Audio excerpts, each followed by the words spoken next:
Pacers by one. Giannis is going to take it now. Here's Gary Trent Jr. It's a play. And the Pacers are moving on.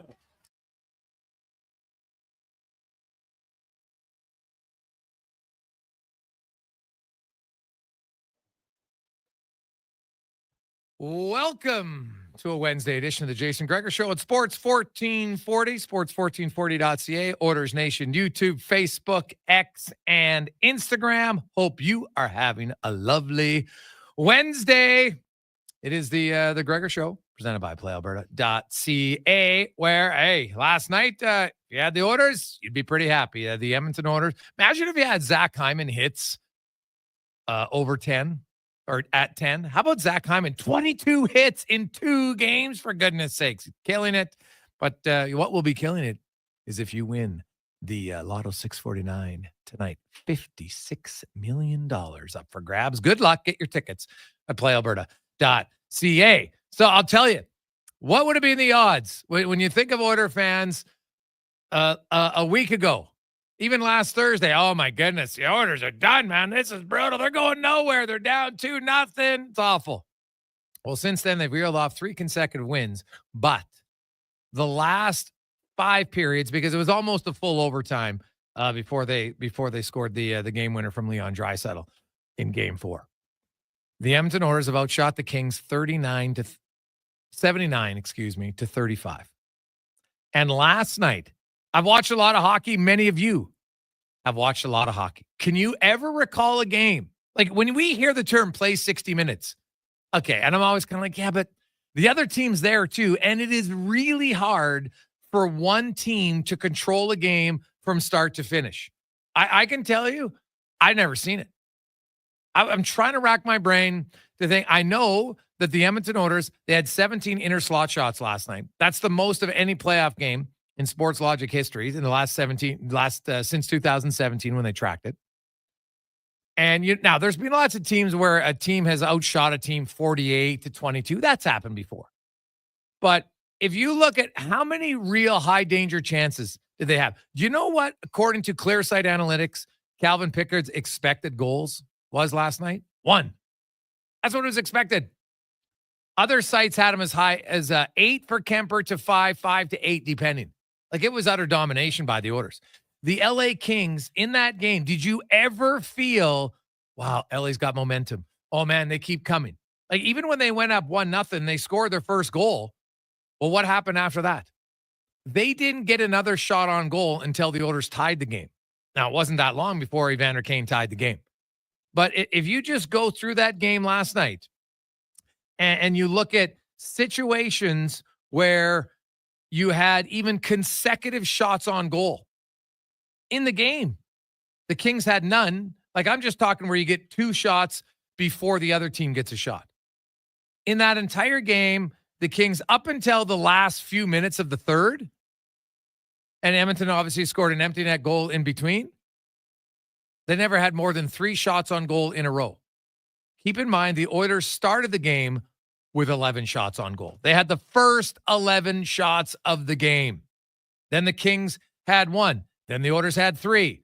Then the Kings and the Oilers each had 1. Then the Oilers had 4. So just 3 times in the first period alone, Edmonton had multiple situations of above 2. Then in the second period, Kings score, right, on the power play, the Kuzmenko, decent deflection. Then the Oilers go with the next 7 shots on goal, one of them being the Evander Kane goal. Kings get 1, Oilers get 1. Kings had 2. Then the Oilers have 4 late before the Kings get a weak shot from distance to end the second period. And it wasn't until end of the game where the Kings had 3 shots in a row. But that was after the empty net goal. Good night, Irene. You never had a situation ever where you thought like, here's one shift followed by another good shift, followed by another good shift from the LA Kings. And I don't know if I've ever seen a game like that where it was the only concern Oilers fans had was that they weren't leading by more. And after a dominant first period, like when LA made it 1-0, the shots were 21-7. And I know some of you are like, are you kidding me? It's kind of like the overtime. We hadn't seen an overtime where one team dominates. Eventually, the other team gets momentum. Didn't happen. And it just carried over. The last 5 periods from the third period of game 4, overtime, and last night, the Oilers absolutely owned them. Owned them. Darcy Kemper kept it close. Give him credit. He kept it close. I would like a little bit better finishing. That's part of it. But they kept them close. And, man, I wonder, how can LA recover? Now, that's what's great about pro sports. You, just when you think, because how many people, like, many of you said it. How many of you said it in the third period of game 4? How many of you said it after game 2? Man, I don't think this is the year, man. I don't think this is the year. I think they just don't have it. Because, let's be honest, the Edmonton Oilers, the first 2 games, compared to the last 3, it's night and day. Stuart Skinner in the first 2 games faced 19 high-danger chances. And then they had another one hit the post. In 3 games, really, so that was 6 periods for Skinner at 19. Calvin Pickers played 10 periods. He's faced 19. Right? Like, the team has gotten better. Pickers made a few more of the high-danger saves. So we can say the goaltending's gotten better at certain moments of the game. But a lot of it comes down to the goalie's just not being asked to get 10 great chances a game. So it makes your job easier. Ask any goalie out there. Makes it way easier. But the team's played better. They're rolling. Their power play has come on. Look at their depth scoring. Matthias Janmark, he didn't score on a goalie all season by shooting the puck. His first goal was an empty netter. His second goal, Connor Brown shot it from a sharp angle. It went off his Janmark's pads in the net. And look at the game-winning goal. Now, it's a little bit lucky, let's be honest. Wallman kind of just throws a grenade up the center. It bounces off someone. Podkolzin knocks it down nicely in the neutral zone. Finds Arvidsson. Now, if you watch Arvidsson's shot, that is a shot that is where you can shoot to score sometimes, but sometimes you're shooting for a rebound.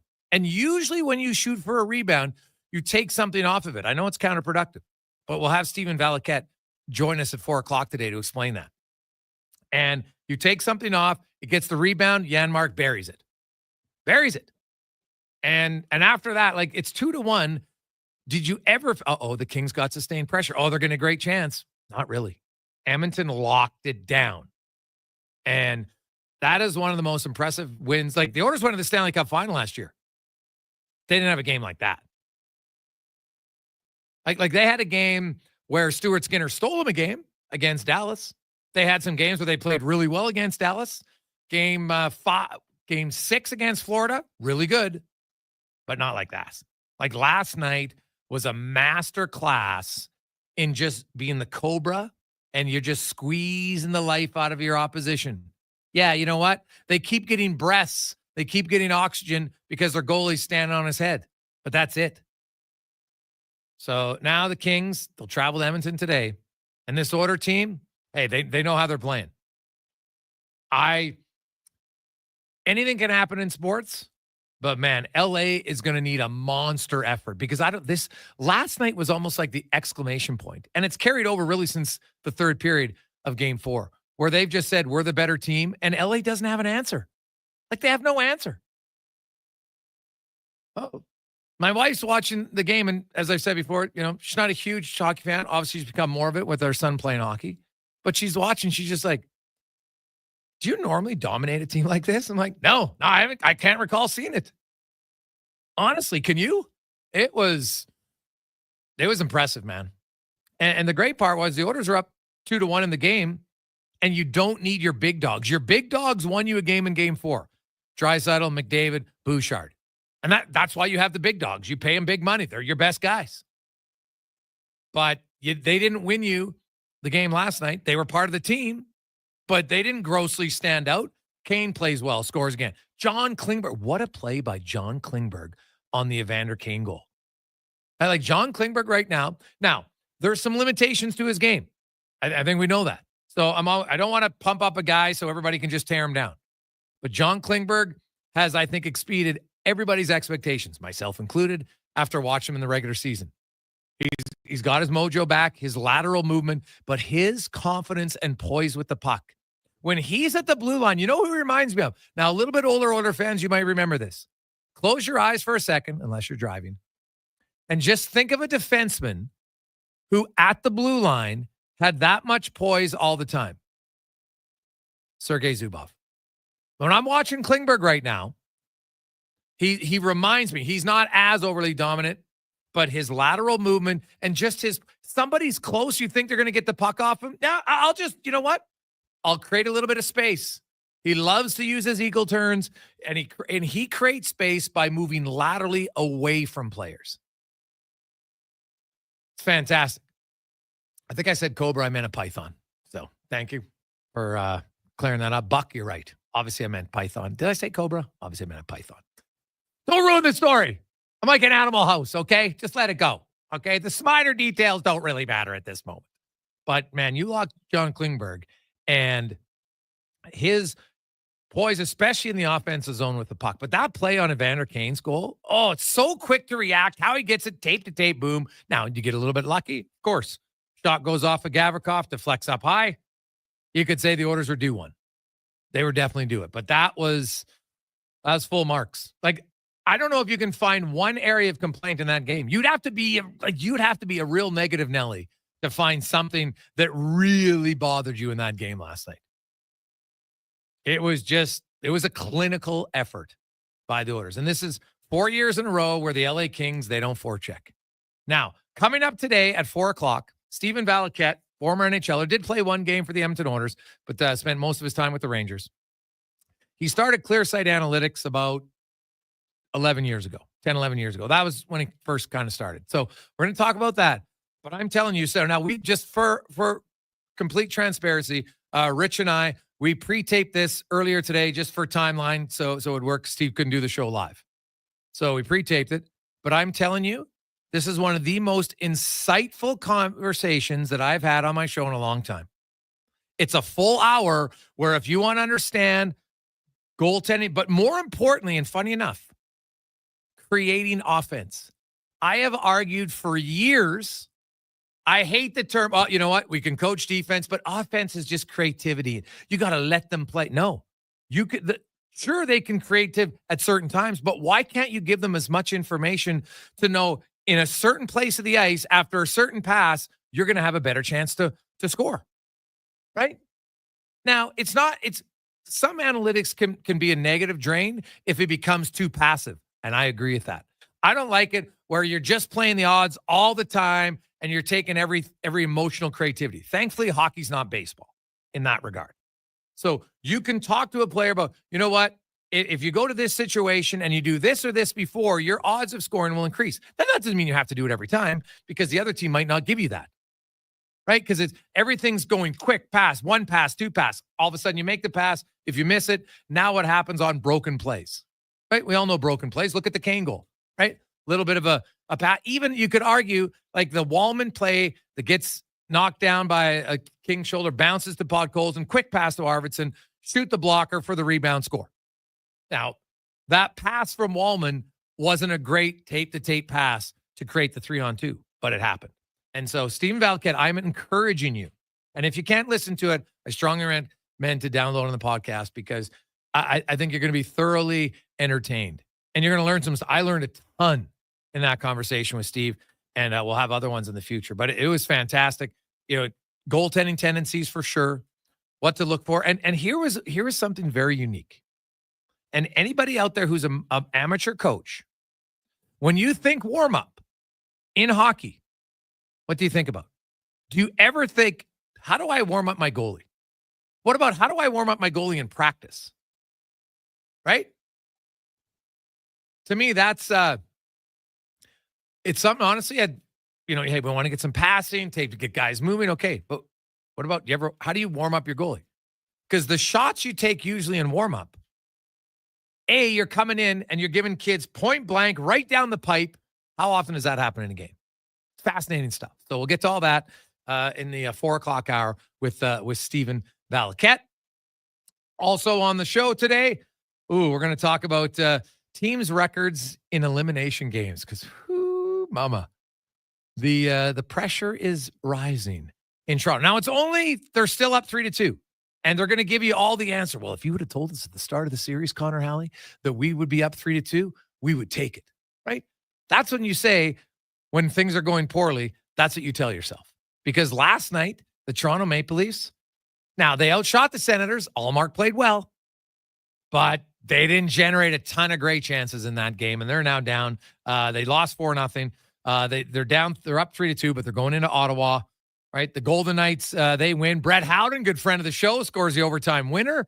Oiler fans, you'll be watching that because might see Edmonton and Vegas if both of them can hold on to their 3-2 series lead and finish it off. Edmonton at home, Vegas on the road. We'll have Edmonton and Vegas for the second time in 3 years. Could be a heck of a series. But I got some numbers we'll touch on in that series as well that could be beneficial for the Oilers. The Hurricanes are the first team through to the second round. Probably not a surprise, Con Man. I think most people had the Hurricanes in 5. Some people had them in 4. Yeah, I would say, I mean, that was kind of the one that probably the most uneventful. We just assumed it was going to happen through the other ways. Maybe the least likely for an upset. Yeah, not a surprise at all. The fashion was fun, though. We got an entertaining game last night for sure. Yeah, man, that Vegas game was pretty good. Swiffing through it, commercial during intermission and stuff. Watching that game was great, and I love it. Hey guys, I was nervous when Kane came back because of his defensive play. However, last 2 games have been the Tasmanian Devil causing havoc. Super solid game. Happy for Pickard as he was solid when needed again. From Jeff Boucher. Hey guys, what's your thoughts on the missed cross check to Kane? Hand on the puck in the crease.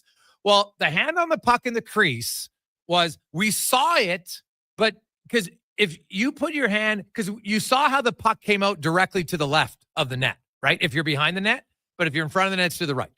We saw it come out there. So now if you put your hand down and then push the puck away, you're allowed to do that, right?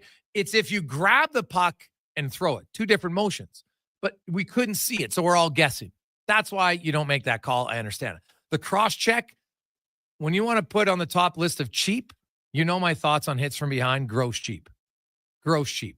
And Brant Clark, I'm telling you, somebody's going to get him. I'm just going to say it now. Not in game 6. It's not the right time. But that's not the first time this season that he has hit a guy, cross-check the guy from behind. And now, I know you do it into the net. You're lucky. But just think if that was role reversal and Kane's the one delivering the cross-check. You think he gets a penalty? I'd be stunned if he doesn't get a penalty. Don't call it based on who the guy is who's delivering the blow. It's a cheap shot. That's it. Now, I know everyone's like, the Oilers had the puck way more. How many other real missed calls did I see in that game? Not many. Right? The Kings were so damn passive. Really. The Oilers had tons of time and space. I didn't see any. I thought that was a blatant miss. Funny enough, it came in the defensive zone. But I didn't see a lot of obvious misses. I don't blame the refs. They didn't make that call, whatever. Edmonton was leading at the time. Now, had LA, somehow tied it, then you could be annoyed. But they didn't, so you move on. Now, is it a missed call? I think we all agree it's a missed call. That's one where the ref, don't call the game based on the score. You can't just have someone come in and cross-check a guy clearly in the numbers from behind into the net. It's lucky that it's into the net, because if that's in the end boards, you got some real problems, right? You got some real problems. Coming up on the show, as I mentioned, Valaket's in the business of sport. We got Wyshynski, Ed Hervey, GM of the Elks. They drafted 7 players. We'll talk about that.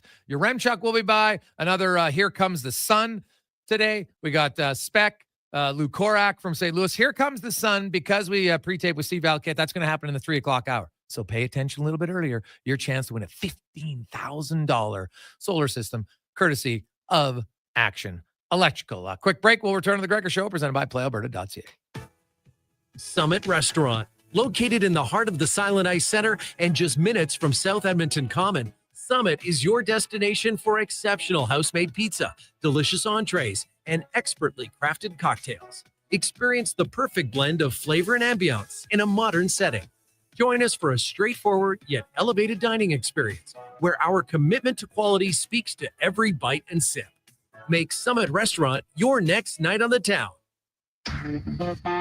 The job isn't done until the last load is hauled, and having a semi-trailer out of commission is not an option.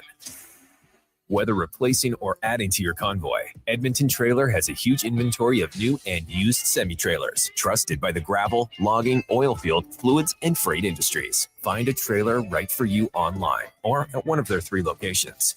For sales, service, parts, rental, and finance, when you're in it for the long haul, Edmonton Trailer. Is it Riverside Motorsports? No. It's Riverside Motorsports. Over 55 years in business, and people still get it wrong. Guess it's time to get it right. Riverside Motorsports. What you do for fun is our business.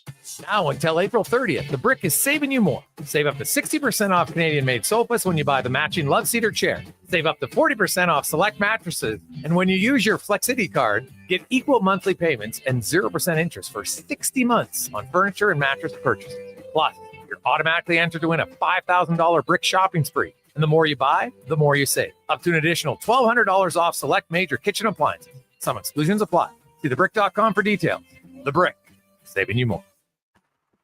Time on Edmonton Sports Leader, Sports 1440. This is Andrew Walker, and join us for the Cross Mitsubishi pregame show before each Edmonton playoff game. Cross Mitsubishi on 34th Ave and 96th Street. Well, get ready for a silly hockey fans. Your partner in power just skated onto the ice. EWEL.ca, the new e-commerce website for electrical wholesalers Edmonton, is ready for the power play 24/7, 365. UL skates to where the puck will be in 5 years. Now that's forward thinking. Killer selection, slamming products from the best brands, and legendary service. Don't sit on the bench. Get your account today at EWEL.ca and win that project. Plug into your partner in power. Get an EWEL.ca account today. Scott McGilvery here, HGTV host and renovation expert. The one upgrade I know homeowners will love: better, fresher Culligan water straight from the tap. Culligan's Aquasential reverse osmosis filtration system takes your water to the next level. With up to 7 stages of filtration and 14 filter options, they're certified to reduce over 90 contaminants. Your tap water is about to get a major upgrade. Safer water that tastes great. Get started with a free in-home water test at Culligan.com. Culligan, water you love. Whether you're a craft beer connoisseur or more of a wine aficionado, there's always something new to discover at Sherbrooke Liquor, a unique, family-owned, independent liquor store. The selection, incredible. The non-alcohol section is also very impressive. Sherbrooke Liquor, expert, knowledgeable staff with a passion for unique finds. More than just a liquor store, we're a community. Alberta's best, the one and only Sherbrooke Liquor. Wine, spirits, and oodles of beer. Visit SherbrookeLiquor.com. Party people! Portions of this hour brought to you by EWEL. Get your power play amped up with EWEL, supplying the city of champions and Alberta with quality electrical gear since 1975. EWEL.ca is your partner in power. The Jason Gregor Show, the best of Edmonton's. The Jason Gregor Show, the best of Edmonton sports talk and beyond. This is Sports 1440. Presented by PlayAlberta.ca, Alberta's only regulated online gambling website.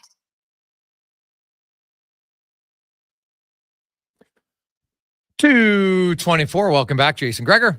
Connor Halley, Sports 1440, sports1440.ca, Oilers Nation, YouTube, Facebook, X, and Instagram. Of course, where you can watch, listen to the show wherever. Download it. Use the app if you're in outside the province, outside the city. Get the app. And even if you're in the United States, just use 5G. And you can play it at Radio Player or iHeartRadio or Stingray. So thanks for tuning in, because I know Oilers fans are listening all over the place. Everybody fired up. It's playoff time. And the Oilers are 1 win away from getting to the Elite Eight NHL edition for the 4th consecutive season. All 4, of course. They will beat the LA Kings if they are victorious either tomorrow or on Saturday. As we get to our big guest of the day, brought to you by the Hockey Super League, a premier hockey solution with a clear path for long-term development, offering borderless hockey, including provincial and cross-province competition. Visit hockeysuperleague.ca for more information. Greg Wyshynski from ESPN joins us. And Greg, Rod Brindamore setting a record for the first time ever. A coach has led his team to 7 consecutive first-round playoff victories. It's not the ultimate goal, but some pretty good consistency out of Carolina. They didn't make it easy on themselves yesterday, though. But, your Devils, you're kind of expecting this to happen, were you not? Well, I wasn't, the way they made the playoffs, I was pretty impressed. They didn't pack up the tents after Jack Hughes got hurt. It was pretty obvious that there was going to be a ceiling for the team, right? Without Hughes in the lineup. I don't think anybody expected them to win the cup. I think that if they could stay healthy, they'd have a shot to beat this Carolina team. I did. Agreed. And then And then lo and behold, they were playing with the Utica Comets on defense by the end of the series, or whatever the hell their AHL affiliate is. Their blue line was devastated by injuries. That combined with a very ineffective power play against the best penalty kill in the league was what was on the tombstone last night after Game 5. Well, because they're up 3-0, and you're thinking, hey, we might get to Game 6. So that's probably one that they won't love, that you get a 3-0 lead and unable to hold on to it. But, with all the injuries, you had Hughes out to start, and then the injuries in Game 1, you're thinking, you know what? Wasn't their year. Washington, Montreal tonight. Are you expecting the Capitals to move on to the next round? I am. I think that the Caps have done a pretty good job in this series of not giving Montreal any oxygen for their upset bid. And that hasn't always been the case for the Capitals in years past, and hasn't always been the case for the Capitals in series past against Montreal. But, you think about the Game 1 overtime winner from Ovi. You think about the way that they won in a hostile territory, a pretty chaotic game, and to send it back to Washington. Like they've done a good job of not doing what the Leafs do, which is to, open the door for an upset bid at the most inopportune time. And they've been able to do it with a power play that's 1 for 10 in the series. And, obviously we know what the talent is on the power play, one in particular. Hard to believe that the Canadiens will be able to keep that thing down for too much longer. So I think I picked the Caps in 5. It still seems about right where the series is. And I think they close it out tonight. The Toronto Maple Leafs, they never make it easy. There's never a shortage of storylines, but it is crazy to think that the Maple Leafs are 1, and I repeat, 1-13 when they can eliminate a team. They've been up in a lot of series, and they simply can't do it. Like, it is mind-blowing how bad that is. Well, in fairness, the Florida Panthers have trouble closing out their opponents too, except they usually find a way to do it. Here's the difference. And the Maple Leafs don't. Listen, this is two things, two trains kind of come at each other on the same track right now. On the one hand, you have the Toronto Maple Leafs, the weight of history, the weight of disappointment. I've long said that the worst opponent the Leafs can face in the first round is themselves. For a while, it didn't look like the Senators were going to put a scare into them, a seed of doubt into them. And now you can honestly say that the Leafs are in trouble because they've allowed the Senators back into the series in a pretty dramatic way. But on the same track on the other side is Craig Berube. And this is where things for me get interesting about this version of the Leafs. He gets hired because when the Blues won the Cup, they had the unique ability to move on from adversity. Some weird stuff happened to St. Louis during that run to the Cup that year. And Berube did a really good job of having them forget about losses, forget about weird stuff happening, forget about bad calls or whatever, and just kind of stay focused and stay eyes on the prize. And so we're going to find out if this guy and his psychology and his unique ability to do this for a team can overcome the psychological damage and decades of demons that haunt this Leafs team. Oh, well, hey, it comes down to demons, whatever. Your top guys just simply have to, they gotta be your leaders 90% of the time. You can get a game or two here or there, like Edmonton last night. Their big dogs didn't carry them to that victory. They got an empty net goal, but you had other two line score for them. I just look at Toronto overall. Their big dogs started the series great, but slowly here, Greg, the last few games, you're not seeing them as much. And so let's have that conversation because the numbers on Matthews are what they are. I mean, he's might be he's there with Connor and Leon as the best goal scorer since Ovechkin came into the league as far as talent and numbers go. And yet when he gets into the playoffs, he's not nearly as effective. No. And so the question I've been mulling over is it just that Connor and Leon are so adept at scoring in a variety of ways, including when defenders are hanging over them like a coat, and in McDavid's case, stick handling through a thicket on the way to the net? Is it just that they can score in so many different ways that the playoffs don't necessarily dampen their offensive numbers, while Matthews well, let's just say, finds it a bit easier to score in the regular season than when things tighten up in the playoffs? Is the explanation as simple as that, or is there something else going on underneath the hood with Austin Matthews? It's a very good question. You look at Matthews and Marner, they're 1.16 and 1.13 in the regular season prior to this year's playoffs, and they were down to like 0.88 and 0.87, where the other top dogs are either the same or better. And it's a pretty big jib when you're talking half a point a game drop over time for your big guys. That's, that ends up being, well, if this guy's half a point and that guy's half a point and Nylander's at this, and then so it all adds up. And I was told somebody believes that and it's hard to quantify, but I was told by somebody who's seen them both, he feels just the work ethic of Connor and Leon is higher than the best player's work ethic in Toronto, and that has to do in practice and in other areas. So that was one person's opinion, and I can't clarify because you know what, I don't see it, but it was an interesting viewpoint. So I don't know if that might be too simple too. Yeah, and sometimes it's about aesthetics too. I mean, I had a conversation earlier today about Matthews with somebody who were saying, you look at the way Ovechkin played, during his heyday as a playoff performer, with the velocity with which he played, with the intensity with which he played. And I'm just like, well, that's because he's a different player than Matthews. Yes. Like Ovechkin knocks people over. He throws the body. Like he is a force of nature, or at least was in his peak seasons, while also scoring at a historic clip. And Matthews is a bit more passive, and he's not as physical despite his size. I guess what I'm trying to say is, like, I have a hard time figuring out if it's like effort, work ethic, what have you, or just a stylistic thing that unfortunately puts a label on Matthews at all times because he doesn't play with the same intensity as like Nathan McKinnon, for example.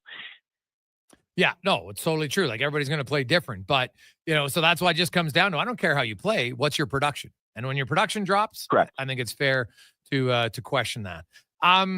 Vegas and Minnesota, man, that's been a hell of a series. Like it's been quietly one of the more entertaining series to watch. It's been really entertaining, and I think for the Wild, well, first of all, I don't know how you quite come back from last night. You think you got the lead in the game, the whole thing gets wiped away by an offside challenge, brutal, and then on top of that, you're orchestrating one of the best stories of the postseason, which is the Marc-Andre Fleury revenge tour. He comes into the game, he's playing well. He might skate out of Vegas with a playoff victory. Like, it's all there for you, and then it's all gone for you. So the good news for them, though, is that like they're going to probably get eliminated by Vegas. That's the bad news. The good news is that you're pretty confident that this Kirill Kaprizov, Matt Boldy thing, I mean, it's like a JV version of Connor and Leon, right? It's like two guys that can run the show. I think they have 11 points on the 17 goals the Wild have scored in the postseason. Like they're great. And I think that now you know what you have with them. You saw what you had with them in the regular season before Kirill's injury. And now you know what you have with them in the postseason. Like that is a very, very encouraging development if you're the Minnesota Wild, because now you can kind of like, all right, we've got that. That's our core. Let's augment that and see what we can do. I think both of them, and Kaprizov in particular, have been incredible this postseason. Oh yes, dynamic duo for sure on the same line. Rare to see it two wingers too. That's kind of it's kind of unique. You don't see that very often. You don't see Greg Wyshynski from ESPN. You don't see a team because it's a cliche that gets overused. 60 minutes, you got to play a 60-minute game. I am telling you, from the opening faceoff till the end of the game, I have never seen a team control the game from start to finish with hardly any pushback or any real momentum from the opposition. And that happened last night. Like the Kings did score the first goal, so that might have concerned people, but they scored the first goal and then didn't get another shot until the Oilers had the next 7 shots and a goal to tie the game. Like that was a complete domination by the Oilers, something I haven't seen in a long, long time. They had to do something, the Kings, to convince themselves and convince the Oilers that it was going to be different this time. And maybe in those first 2 games, they were getting close to it. And then their new coach, who should by all accounts be one of the X factors that's different this time, makes the dumbest coach's challenge in the history of the mechanism in game 3. Yeah. And then in game 4, obviously, the Byfield's turnover, but beyond that, is the fact that the Kings in the third period basically play Todd McClellan hockey again and try to sit on a lead against Connor and Leon. So they squandered whatever momentum they had, whatever good vibes they had, whatever it's going to be different this time, proclamations they could make. They all disappeared in games 3 and 4. And now we're right back where we usually are, which is they have absolutely no answer for what's on the other side of the ice. And the Oilers look across at those Kings jerseys and say to themselves, we've done this 3 times before. We can obviously do it a fourth. So, I know there were a lot of people that picked the Kings in the series. And I tried to tell them, folks, it's ask the Buffalo Bills if the fourth time is the charm against Mahomes. And the answer is no, because it's still Mahomes. And that's kind of how I felt about this series with Edmonton. Yeah. Yeah. No, it's very true. Like certain teams are just bad matchups, and the playoffs are matchups. Yeah. And here's the other thing. So I pre-taped an interview with Steve Alcat. We're going to run at 4:00. And the one thing I've always talked about, like the LA Kings do not forecheck. Right. And so he's crunched all these numbers at Clearsight Analytics, and in the playoffs, the where you have the best shooting percentage of goals comes off of forechecking. It's got the highest scoring, like shooting percentage at 23% of goals created off of a forecheck, higher than off of the rush, odd man rushes. It's forecheck. And the Kings like, oh yeah, but we know better and we don't forecheck. It's mind blowing to me. Well, and also like what is the best remedy for when you're playing against Connor and Leon? It's keep them out of your zone, right? And so like a good forecheck is going to mean more zone time for you. It's going to be more puck possession for you. It's going to be more scoring chances in theory for you. I mean, that's why, like, as much as we're talking about the Oilers running through the Kings like a hot knife through butter, I mean, the Vegas Golden Knights could present a much different challenge in the next round because they can forecheck and they can possess the puck and they do play with the physicality and a confidence against the Oilers that the Kings simply cannot muster. Yeah, no. What do you make of the Colorado-Dallas series? How disappointing would it be for Colorado? You lose this series where your opposition doesn't have their top defenseman and doesn't have their hottest goal scorer. Like, how do you manage that? I'm glad you said that because I'm saying the same thing. I mean, there's been a lot of attention on Dallas. I think there's a notion that Pete DeBoer could pay with his job if they lose the series, even without those guys in the lineup.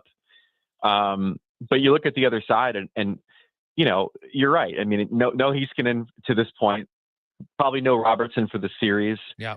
And then you have done all this work in the regular season to augment your lineup, a huge trade deadline where Brock Nelson comes aboard and Ryan Lindgren and Charlie Coyle. And before that, you nuke your goaltending and find Mackenzie Blackwood and he plays great. Like the Avalanche have done more than any other team to make this the year. And if you squander that against a wounded team on top of squandering what should have been the most turbo boosting moment for any team in the playoffs, which is the return of your captain from years of injury rehab. I mean, that's a soul searching moment if you're the Colorado Avalanche. I don't know what it ultimately means for a guy like Jared Bednar, but it'd be a massive disappointment if they were to lose this series in 6, maybe 7. You can have an excuse, bounce here, bounce there, but to lose it in 6 would be disastrous, I think, for Colorado. And lastly, were you surprised about the Lindsay finalists today? I was, man. I was really surprised. I guess it's a nod to how good Makar's season was, and as we saw in the players poll, there's a lot of respect amongst the boys for Kucherov and the way he plays. So I guess if it comes down to McKinnon and Draisaitl, they cast their lot for McKinnon. I was really surprised by that. I thought, obviously Leon's season is good enough to be a Hart finalist and maybe even win the trophy. To not see him amongst the top 3 is pretty interesting, and I'd love to drill down deeper on that with the players at some point and figure out what it is about his game versus the other 3 that didn't have him rise to the level of being a finalist. Is it just Makar being that good ultimately that puts him above Leon in that ranking? I don't know. Yeah, and hey, speaking of Makar, where's Makar being in this series against Dallas? He's got no points 5-on-5. He's got 2 assists in the series, right? Like if you're we talk about Toronto, hey, your best guys, just the truth is it's hard to win any series if your best players aren't your best players. That's the truth. And he has not been good. And then the other part of that, and this is a check mark in DeBoer's favor, he challenged his guys before game 3. And his guys were guys like Hinstead had 1 point, Rantman had 1 point, Duchesne had no points in the series at that point. And then all those guys hit the box score in game 5. So their best players were their best players in that game. And you got to give DeBoer credit for getting it out of them. Greg, good stuff, man. We look forward to the rest of the playoffs as the game. Man, I hope we have a few 7-game series. It's looking that way. There's potential. So hopefully a few of them happen. Not between the Oilers and Kings, I don't think. But yeah, some of the other series like that might go that way. Hey, if LA could somehow find a way to win game 6, that would be pretty monumental, but I would be surprised. So not with the way the series is trending. I don't think it'll happen. Yeah. Awesome stuff, man. Appreciate it. We'll talk to you again soon. Anytime. That is Greg Wyshynski from ESPN. Before we go to break, just to illustrate the difference of how this series is turned, if you think you're watching two different teams, you are. So this is courtesy of Megan Chaika from StatsLeaf. Shot attempts in game 1 and 2, Oilers were -10. Since then, games 3 to 5, +92. Scoring chances. Games 1 and 2, the Oilers were -15. Games 3 and 5, +44. Cycle chances. Oilers -15 in the first 2 games, +41 in the last 3 games. Slot shots. Oilers were -10 in the first 2 games. They're +36 in the last 3 games. Obviously, they're -5 in goals in the first 2 games. Now they're +6. Like, it is a complete turnaround. Complete. And what did I say after game 2? Everyone was like, oh, it's all the goalie. No. The rest of the team's got to wake up. Now, Picker's played well. Don't get me wrong. He's done exactly what you've needed. But he hasn't had to steal him anything. He made a few pretty good saves, which is what you want from your goalie. It's great. It's what you want. But he hasn't had to stand on his head. The Oilers have been absolutely crushing the Kings for the most part here. And we'll see now. Can LA somehow lick their wounds and come to a building where they've already, like, game 7, 2022, needed a win, lost. Game 6, 2022, game 5, that game 6, that was in LA, so, but they still lost. Game 5 in Edmonton, lost. Every time Edmonton's had a chance to eliminate, they don't let them. They don't let LA get a breath. And we'll see. Does that continue tomorrow night? We'll take a quick break. Ed Hervey will join us next on The Gregor Show, presented by PlayAlberta.ca. There's one. And another. No, not spring flowers yet, but rather huge deals. It's GMC's Truck Month at Wolf GMC Buick. Nab 0% financing up to 72 months on our most popular Sierra half-tons, or massive discounts starting at $8,000. Choose your truck from a great selection, like the fabulous all-new Canyon, right up to the trailer-hauling Sierra HD with the industry-leading Duramax diesel. Spring into Wolf GMC Buick today and snag your truck, and see the savings at wolfgmcbuick.com. If you bleed orange and blue and you're not using the all-new Play Alberta Sports and Casino app, then you're missing out. It's the only online sportsbook with odds boosts on all Oilers games. And now, it's not just sports. Play the slots, hit the tables, buy lottery tickets, all in one app, all across Alberta. Download Play Alberta now from your phone's app store and use promo code GOAL for a $100 bonus. That's promo code GOAL! Hey, sports fans, we've got a clear choice for you. At Crystal Glass, we provide customers with the perfect glass for any job. From home to auto and even commercial, installation or repairs, we're your team. Call 310-GLASS or visit crystalglass.ca. Crystal Glass. Thursday, May 8th is McHappy Day, when every menu item purchased at McDonald's helps support families with sick children. So you can feel the good that comes from doing good, just from ordering. So if I order a Big Mac, I'm helping. Yup. What about a McFlurry? 10-piece chicken McNuggets and apple pie? You got it. Every single order helps. Join us at McDonald's for McHappy Day on Thursday, May 8th. Do good, feel good. A portion of food and beverage sales will support RMHC chapters and local children's charities across Canada. Get ready to revolutionize your job site with Edmonton Kubota's game-changing compact construction equipment. From mini excavators and skid steers to track loaders, carriers, and utility vehicles, They have a model to fit every need, all powered by legendary Kubota diesel engines. These machines are built for performance and reliability. Transform your work with Edmonton Kubota's top-of-the-line compact equipment. Visit them today and see why they're the name you can trust for power and precision. Experience more at the Edmonton Expo Center. Come for Canada's largest trade show, the biggest names in entertainment, exhilarating sporting events, and more. Stay for the experience. But it doesn't end there. Maximize your brand exposure with Edmonton Expo Center's new cutting-edge feature screens, spanning Western Canada's largest venue space. Captivate an annual audience of over 1 million visitors during iconic events like Pro Rodeo, Disney on Ice, Glow, K-Days, and so much more. To learn more, call 780-660-0514 or visit edmontonexpocenter.com today. Getting your vehicle sparkling clean doesn't have to cost a fortune. Take it into Hughes today and pay just loonies a wash.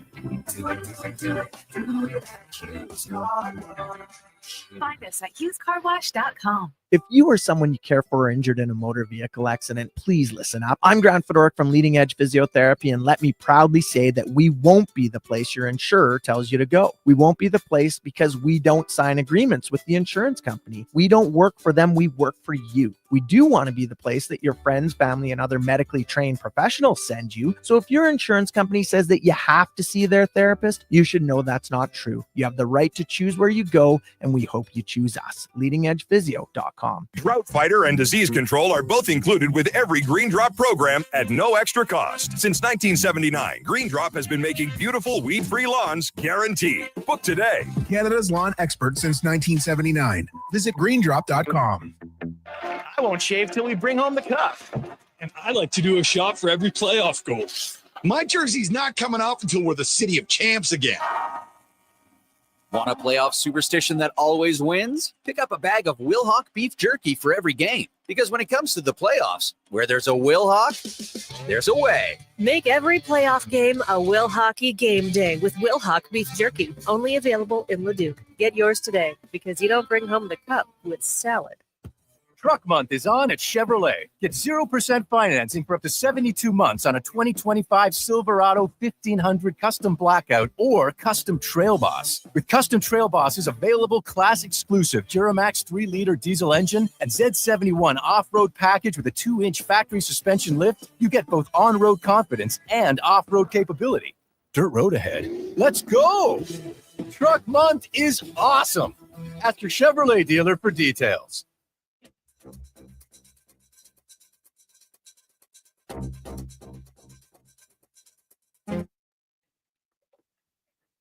Portions of this hour brought to you by Garage Superstore. By Premier Built Garage is the ultimate destination for everything garage storage solution. Cabinets, vehicle hoists, accessories, even Traeger grills. Visit our massive 8,000 square foot showroom at Calgary Trail and 34th Ave or online at garagesuperstore.ca. Hat tricks, touchdowns, and home runs. Get it all with the Jason Gregor Show on Sports 1440. Presented by PlayAlberta.ca, Alberta's only regulated online gambling website.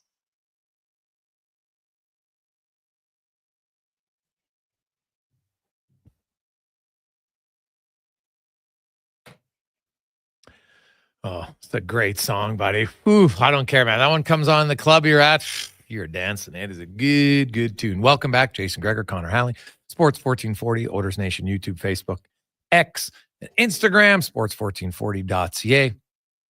Thanks as always for listening and watching as we get to our Elks report brought to you by Legacy Heating and Cooling. Home to no payments, no interest for 1 year on your furnace or AC. Stay cool at legacyheating.ca. And Ed Hervey's going to join us. We're just having a little bit of technical issues. We'll get that cleared up in a second. Hey, Gregor, I saw a stat that says the Maple Leafs are 1 in 13 in clinching scenarios, which is true from 2018 until now. They've had 14 games where they could have clinched the series. They're 1 in 13. And that only win came in overtime. You asked, though, what's the Oilers' record in that time? The Oilers, in games where they have a chance to eliminate their opponent, they are 7-2. Now, remember, one of them falls into that category, Game 7 of the Stanley Cup Final. Both teams had a chance to clinch. It's an oddity, but so that's one of them. And then the other loss, I think it is, were they not up 3-2 against the Ducks? Right? Or maybe, no, it's 3-3. Yeah, maybe it was game 7 against the Ducks, both of them. So both of their, quote, clinching games or losses were in game 7s. So not like, not that bad. It's both teams are facing the exact same situation. So now we got Ed Hervey with us. Ed, how you doing, my man? Who? How are you? I'm good. Can you hear me? I can hear you just fine. Yeah. Okay, perfect. All right. The draft goes last night. A lot of work for you and your scouts over the last few weeks. When you got your first pick, which was 10th overall, you took Darren Newell. It was kind of a run of 7 D linemen and O linemen went in a row, and you guys were right in the middle. What was like, how close when we look at Ojo and Bagna and Newell and Harris, like when you're scouting 4 guys all the similar position, how close is it, or does one guy stand out that much more to you? Yeah, it's we do a lot of background work when it comes to the players that we're looking at, and you say there's a run of D linemen, but sometimes it's more than just defensive linemen per se. It's fit, right? And it's fit for what we're looking for in this year and potentially with an eye on the future. Darren Newell for us was the player that we were most excited about, and for us and for what we were looking for, just felt that he was the best player on the board. I mean, some of the other guys weren't a good fit for us because of position, no depth that we have, and we felt that with the depth that we have this year, we could, we had a chance to kind of really analyze which direction we wanted to go and go for it. So where do you envision him helping your team? In what roles? Special teams guy, rotating on the D line. Where do you see it? Well, the hope is that when he eventually gets here, that he's an interior defensive lineman, and he's going to be he's more of your inside guy, run stopper, situational guy that can sub out and be part of a rotation that we hope is a rotation that can not only pressure the quarterback, but be effective in stopping the run. So now when you say, am I reading between the lines, you're expecting him not to come this season? Yeah, there's going to be some news out in a little bit that will be discussed, I guess in a little while here. Something I'm not able to comment on right away, but for sure, the expectation is that it'll be, a future, he'll be a future player for us. Okay. Then you went Skylar Griffith. Tell Elks fans, what are you getting him? Well, with Skylar, we're getting a player. We consider him a unicorn, so to speak. He's a fullback, tight end, receiver type that he can inline block as a tight end. He can play the fullback position, and he also can run as a wide receiver. Our comparison would be similar. Now, again, we're not saying he's that player, but he's like Javon McCoy and Katoy, in BC, right? So okay, and we're he's got a bit of an injury that we're going to rehab, but we see him as a future for us as well. It's a position that we've been searching for quite some time, and we believe that he's the most ready to play when healthy. And we're looking forward to getting him in camp and really getting to know him and taking our time with him. Again, these first 2 picks, obviously with an eye on our future and building the Canadian depth that we feel is going to help us down the road. Ed Hervey joins us, GM of the Edmonton Elks. CFL draft went last night. The Elks took 7 players. Isaiah Knight, the running back, was your 3rd pick, 24th overall. You acquired that pick in a trade from Ottawa earlier. And you see Knight, what style of running back is he, Ed? And, is he a guy how are his hands? How can he catch out of the backfield? Yeah, I think his hands are pretty good. He's more of your between the tackles slasher type. It provides great ratio flexibility for us, roster flexibility as well, when you have a national running back who can be on the roster, play teams, and if there's a situation where the American back goes down, he can go in and fill in, and you don't have to impact, Leak. Leak doesn't have to, be a primary back for us. He can still be effective as a returner. And then if Isaiah needs to finish a game out for you, he has more than the capability of doing that. He's a very thick kid. He's 6 foot, just under 6 feet, 210 pounds. Again, when you're talking about a team that's gearing in the direction of being more physical in the running game and doing the things that we want, we don't want to lose a step in that. So for us, it allows us to, throughout the duration of the game, we're insulated for injury, and as well as, if he comes in for his opportunities for carries, there isn't a change in style that we would have with him out there. Okay, you took some some offensive linemen in the later on in the fourth and the fifth rounds. So are those guys, Ed? Is it a little project's probably the wrong word? A little bit more time with those guys, in Piazza as the offensive lineman, as well as Hocevar. I'm not sure how to say his name. Yeah, Hocevar. Here's the reality of our league, and we always have to maintain, a perspective on this when it comes to offensive linemen. You have your guys that people feel are ready or close to being ready. They're usually drafted at the top. And then you have your players that, need still a little more development, but eventually are going to play. This is still a league that, Canadian offensive linemen are going to always be needed. And at times, more often than not, developed into players. And sometimes it is, they come to camp, they get a feel for the speed, the tempo, the power, what it takes to play at this level. They go back to school, they get stronger, they do all the different things to get better. They come back the next year, for their second camp, and then all of a sudden they're more equipped, right? They have a better understanding of the camp. And then over the course of a couple of years, they start to build, they start to fill out, physically, and develop into the players that provide not only depth but opportunities to play. The 6 offensive lineman role, center, all these different opportunities that could come. It's just we have to maintain a commitment to developing our offensive linemen, in particular, specifically, here in the CFL. And the global draft, it took 2 linebackers. Expectations on those guys and where they can potentially help you? Well, again, we just, feel like there was an opportunity to improve our special teams and make sure that we have depth there and very good athletes that we've drafted. And more importantly, we feel like as going into camp, like we want to make certain that we have the ability to, get our work in, but also the odd time here that we want to be fresh getting into the start of the season. We think that's important to a fast start.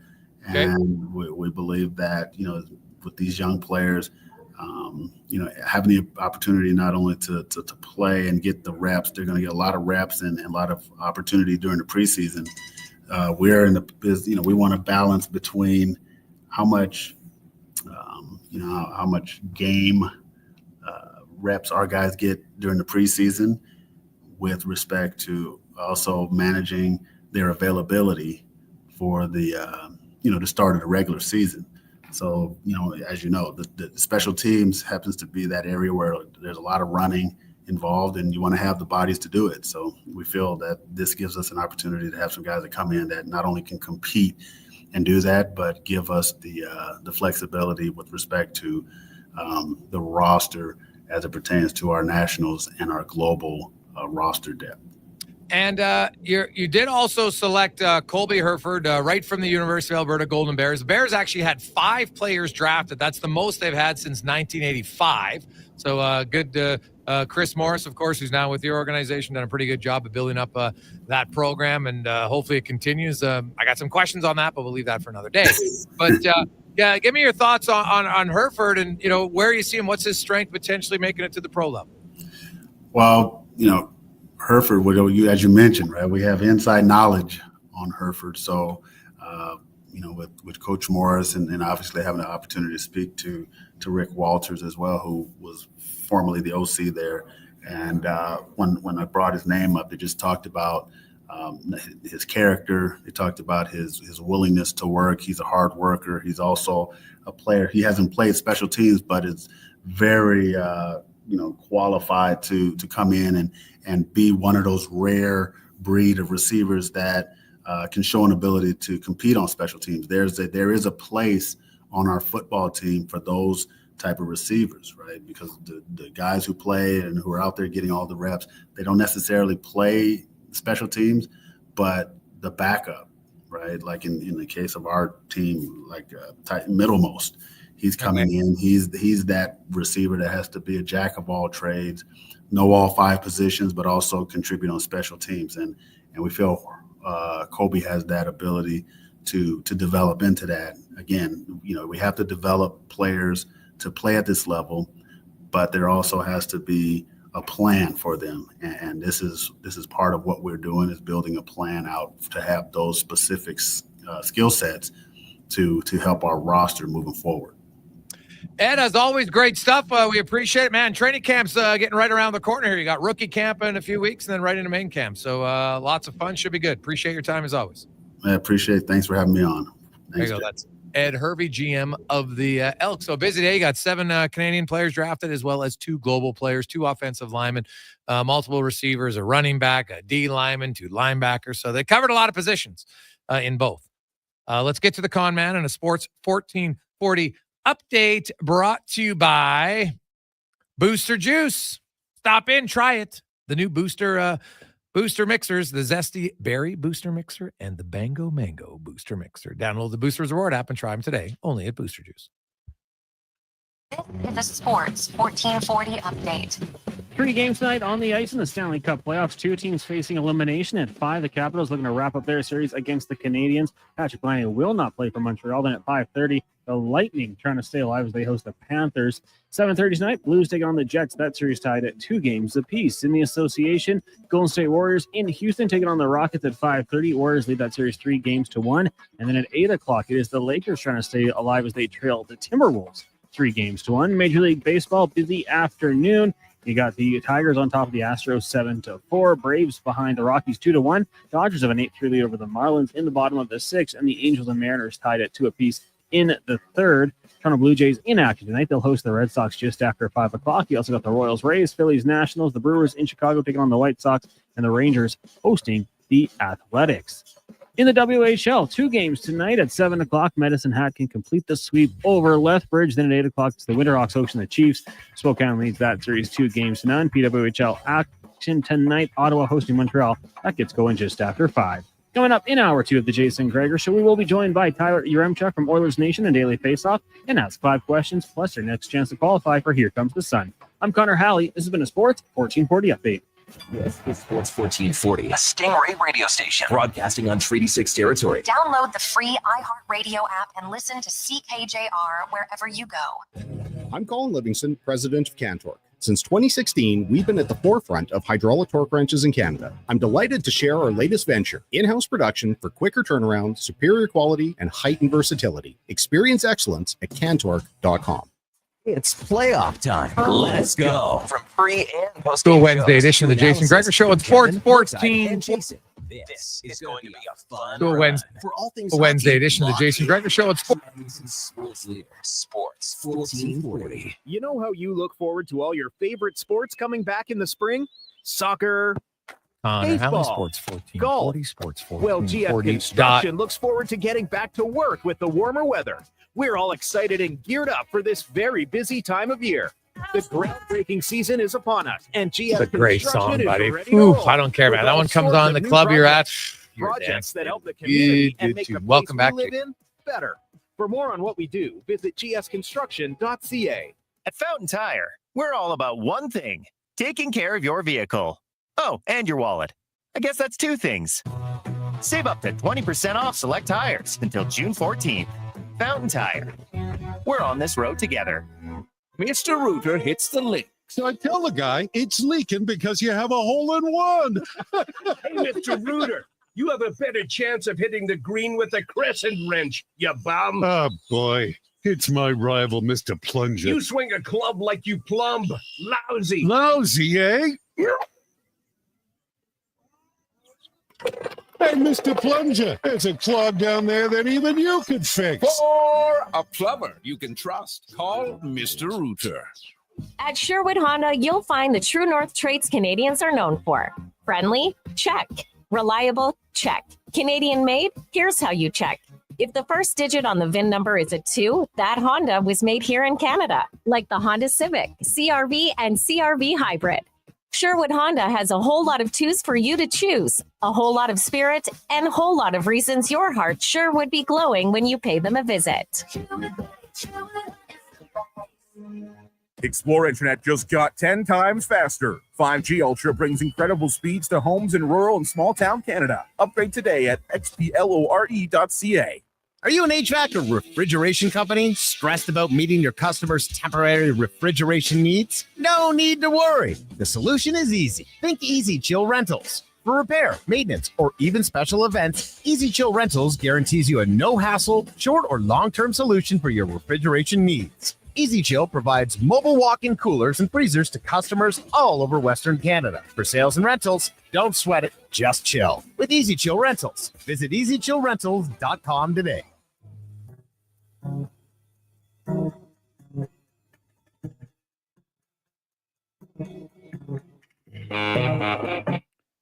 Portions of this hour brought to you by Crystal Glass, your clear choice for residential windows, locally manufactured and installed. Crystal Glass provides a beautiful product and incredible customer services for all of your residential needs. Call 310 Glass or visit crystalglass.ca for a quote. Hat tricks, touchdowns, and home runs. Get it all with the Jason Gregor Show on Sports 1440. Presented by PlayAlberta.ca, Alberta's only regulated online gambling website.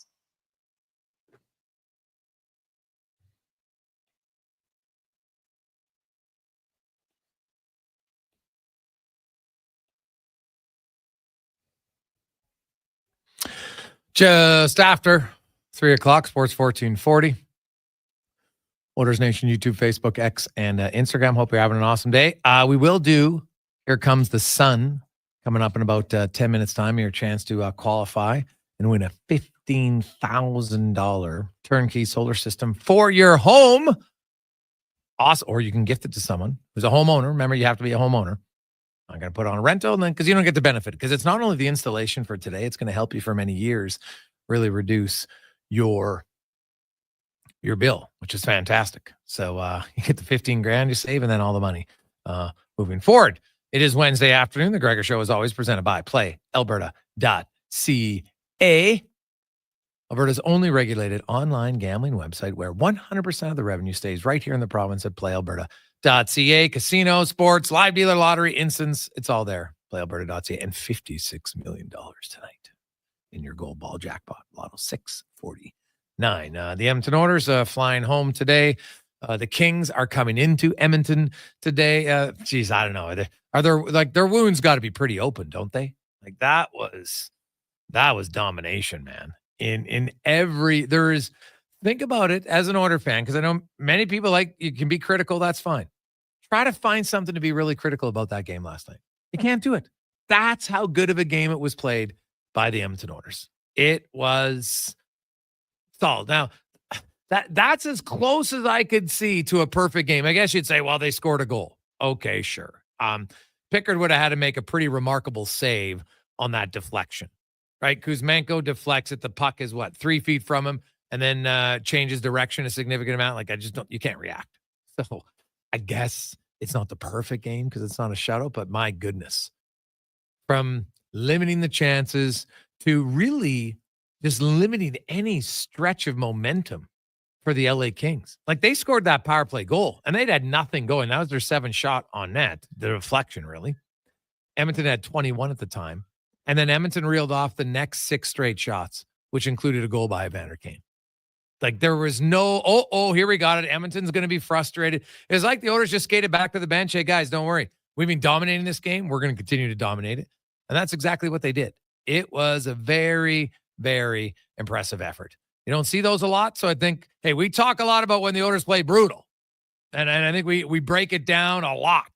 So I think we should break down how well they played. Right? It's hard not to, man. Like, look at the last 2 games. Just look at Zach.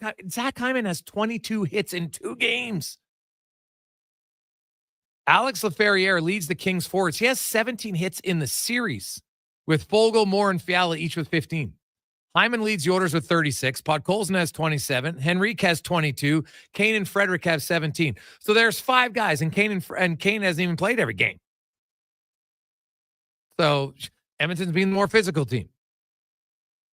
Now you look at the numbers and in just overall numbers, just sheer domination the last 3 games. But really, like the last 5 periods have been off the charts. From the 3rd period to overtime to last game. Because you all watched overtime. Was there ever a point in overtime? Like, you're nervous because it's overtime. But the Kings had nothing. They didn't generate any call. There was not one high danger chance in overtime at all. None. And they had 1 mid chance that wasn't that dangerous at all. Most of their shots came from the blue line. That was it. With no traffic in front. Pickett's like, dude, shit on me all day like that. I'll take it. Right? Like, and here's the thing. In the 2 games that Stuart Skinner played, the expected save percentage was .872. Now, he was still below that, but it was .872, which is awful. Because the Oilers were, even if you'd played good, that was what you're expected to be. In the 3 game sinks, you know what Calvin Pickett's save percentage is? Expected save percentage is not actual, but his expected, .914. The best in the NHL playoffs for any team is .910. And his is .914 the 3 games he's played. That's how good Edmonton has played in front of the goalie. And that's been their key to success. Edmonton, as I said it, they're not built to have their goalie carry them. Now, he might have to one game. Skinner had to last year, right? Game 6 against Dallas, game 4 against LA. You have to at times, sure. But for the most part, that's not how the Oilers are built, and that's not how they play. When they're playing their game, their goalie just needs to be solid, not spectacular. Right? The LA Kings, the only reason that score was close was because Darcy Kemper played quite well. He made a few pretty big saves. Now, the Oilers also created some great looks and then finished with kind of dud shots. Like that Corey Perry, when he toe drags, he comes in great, and then he just has a little flipper right in the chest as a backhand. It's like, right? Like everything was great until that last part. So, but Edmonton was all over him in that game. There's a few really good chances. They had Hyman right in front. That was a great pass. And Stephen Valaquette, I'm telling you, he's coming up at 4:00 today. We pre-taped this interview just for transparency's sake. Everybody knows it's pre-taped. It was so enlightening on goaltending, but more so on scoring and where to create from and what to look for and how to do it. And it was, you'll love it. I don't care what level you play or if you coach, you're going to want to listen to it. So that's coming up at 4:00 today in the business of sports. I highly recommend it. Hey, Gregor, do you think the Oilers had a forward injury? Jeff Skinner would be the next man up from Stu Lou? Well, I guess it depends who it is. If it's a center, no.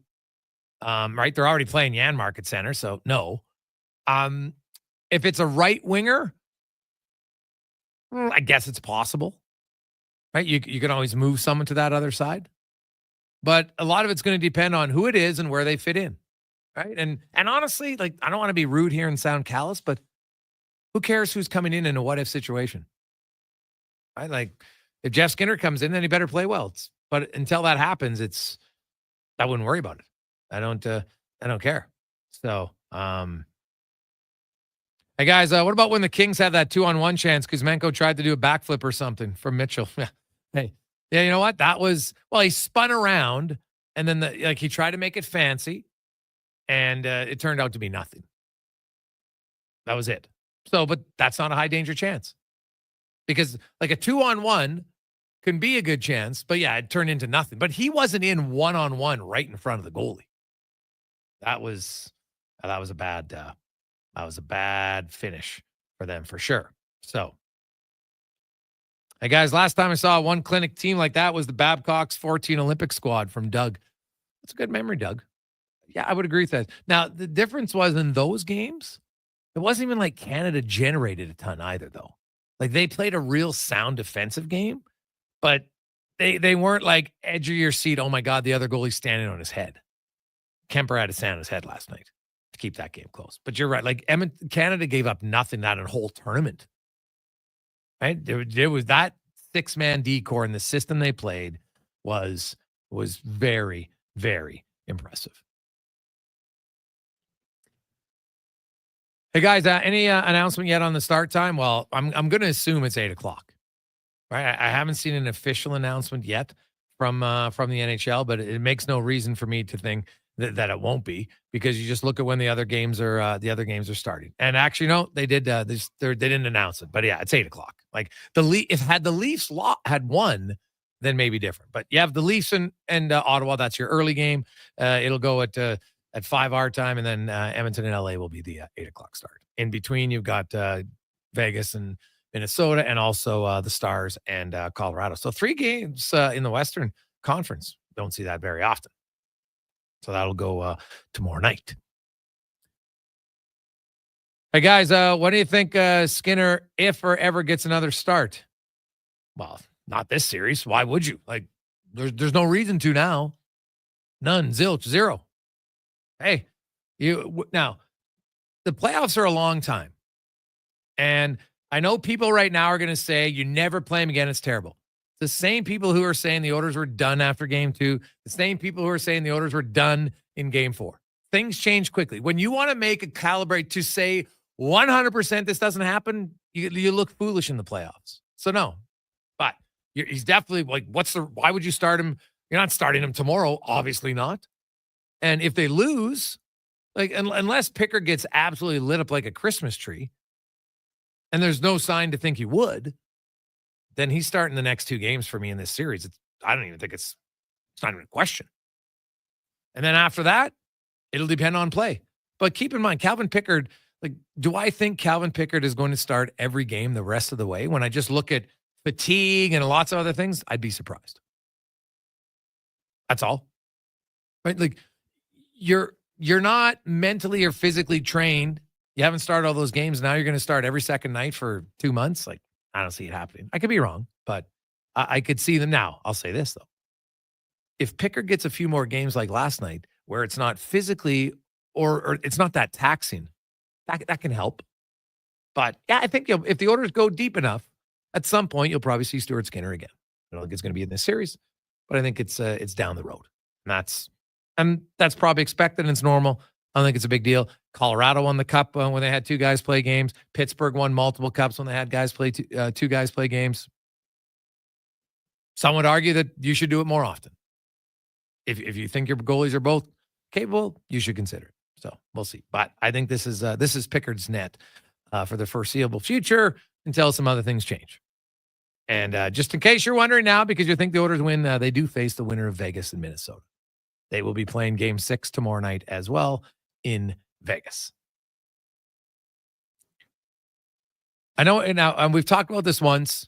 I think we all agree they missed a cross-check on Kane. But it's not anything like, yeah, they missed it. There's nothing else to say. That should be a penalty call. Move on. If a ref misses a call here and there, it's late in the game. It's a stupid call to miss. I will say that. But that's all it is. That's not like, don't focus on the ref. The ref had nothing to do with last night. The Oilers played one of the greatest full 60-minute games we've seen. The ref, to me, is irrelevant to last night. The Oilers won the game. They deserve to win the game. They won the game. Full stop. Right? That's it. Like, you know what? It's one miss. Yeah, that's a blatant miss call. You move on. There's other ones. Could you have called it here or there? Maybe if you want ticky-tack, sure. But I think that's a pretty obvious penalty that normally should be called, but it had no impact on the game. So good for the Oilers. Kane's not hurt. That's obviously important. And they move on. 833-401-1440. 833-401-1440 in our inbox. Right now, your chance to qualify for Here Comes the Sun, a $15,000 turnkey solar system courtesy of Action Electrical. And I think we got to go with an order. Question, do we not? Take you 2 seconds to look this one up. Very simple. Through 5 games. It's a stat some of you hate, but it can be a fun stat. Who leads the Edmonton Oilers at +8 through the first 5 games of the series? +8 leads the Oilers. Text in their name and your name. Correct answer, you'll be in the draw. We'll pick a winner. We'll give you some time. Don't worry. You know what? We'll even give you till the end of the next segment. Just to be nice. You got lots of time to figure it out who leads the Oilers in plus minus. Text it in 833-401-1440. It's the Gregor Show presented by PlayAlberta.ca. We've finished construction of our gamma radiation containment facility. Is it up to code? Is it going to be safe? Sounds like a job for the men and women of Action Electrical. Testing team reporting. We test your commercial operations using tools like infrared to ensure safe operation. Trust us to prevent potential calamity before it strikes. Facing an electrical menace? Call the men and women of Action. Operating throughout Alberta at actionelectrical.net. Hey, Alberta, the all-new Play Alberta app is here. Casino, sports betting, lottery, all in one app, right on your phone. And because it's Play Alberta, you know it's safe, secure, and reliable. Download it now and play over 500 online casino games, live dealer tables, and unique games you'll love. Plus, bet on sports from anywhere in the province. You in? Download Play Alberta now from your phone's app store and deposit using promo code OIL for a $100 casino bonus on the house. That's promo code OIL for a $100 casino bonus. Adventure just doesn't stumble into your life. It roars to life with Riverside Motorsports. Tearing up trails or cruising the open road. Yamaha ATVs, side-by-sides, motorcycles, and dirt bikes deliver the performance you crave. Built for thrills, ready for your next adventure. Yamaha's legendary performance and reliability take you there. Make Mother Nature your playground on a Yamaha from Riverside Motorsports. Located on St. Albert Trail. RideRiverside.com. Riverside Motorsports. What you do for fun is our business. DJ Booster coming at you live with warmer weather, longer days, and dropping 2 new booster mixes for April from Booster Juice. Pucker up, party people! The Zesty Berry Booster Mixer features raspberry and lemon in perfect harmony. Then turn it all the way up with Mango Booster Mixer with delicious mango and pineapple notes. Mix it up with the new Booster Mixers at Booster Juice. Canadian-born, blending since 1999. Download the Booster Rewards app and order one today. Explore beyond the boundaries of capability and value during Truck Month at GMC. Right now, get 0% financing for up to 72 months on the 2025 Sierra 1500 Crew Cab Pro Graphite. With a TurboMax engine delivering 310 horsepower, GMC Pro safety features including automatic emergency braking, plus a max towing of up to 9,500 pounds. You'll be ready for anything this Truck Month. Ask your GMC dealer for details. Dang, last season you bought new clubs to fix your game. You spent the entire season trying to learn how to hit with your magic clubs. And guess what? Dang, they didn't help your game. Now you're convinced it's your swing, but it really is your clubs. Even though you were told the ones you bought were the best ever made, if they were, you would have gotten better. Every day at Fitted Golf, we continue to prove the right clubs make all the difference in the world. From beginners to pros, Fitted Golf makes all the difference. Yes, fittedgolf.ca. For a rock-solid start on all your spring and summer projects, Bashaw Concrete Products. From concrete to septic tanks, precast water pads to outhouses, plus aggregates, landscaping supplies, and more. Renos, construction. Start planning right now at BashawConcrete.com or call 780-372-3854. That's 780-372-3854. Family owned and operated, proudly serving Albertans since 1963. Bashaw Concrete Products. Explore Internet just got 10 times faster. 5G Ultra brings incredible speeds to homes in rural and small town Canada. Upgrade today at xplore.ca.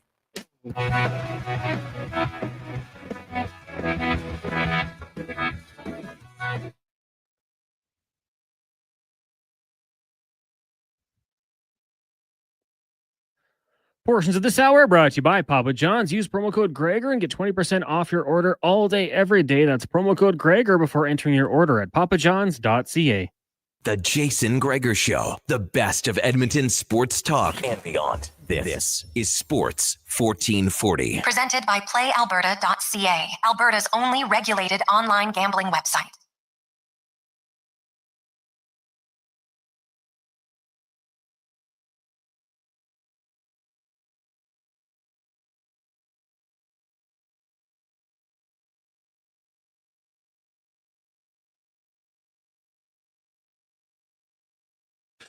326. Welcome back, Jason Gregor, Connor Halley, Sports 1440, Oilers Nation, YouTube, Facebook, X, and Instagram. Oh, we got a little tricky up, but that's okay. We gave you the time. You still got a little bit more time. You want to find out who leads the Oilers at +8 through the first 5 games. I know someone's, I don't like that statistic. Doesn't matter. Enjoy life. Don't let it irritate you.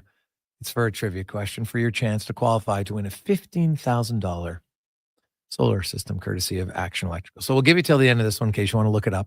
Because they've had a few incorrect, people just guessing, and that's okay. But if you guess wrong, not great. So +8, you can find it anywhere. Who leads the Oilers? +8 through 5 games, which is, now I got to quickly look, where does that rank in the entire playoffs?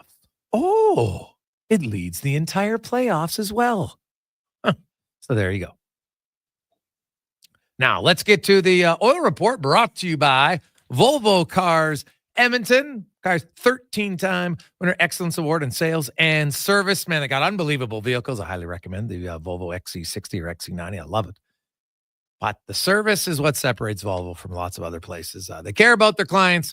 You'll get a great vehicle, but better service. VolvoCarsEdmonton.com is Tyler Yaremchuk from Daily Face-Off and Oilers Nation joins us. And Tyler, you would have to dig in really hard to find anything to complain about the Oilers game last night. Like, there's nothing there. Now, you want to be, if somebody complained about the refs, okay, fine. And I don't even think they were that bad. They missed a call on Kane. We all know it. Okay, we move on. But there was no lapse. Like the LA Kings, man, it almost looked like like you've got your varsity, your seniors team playing your junior team in high school.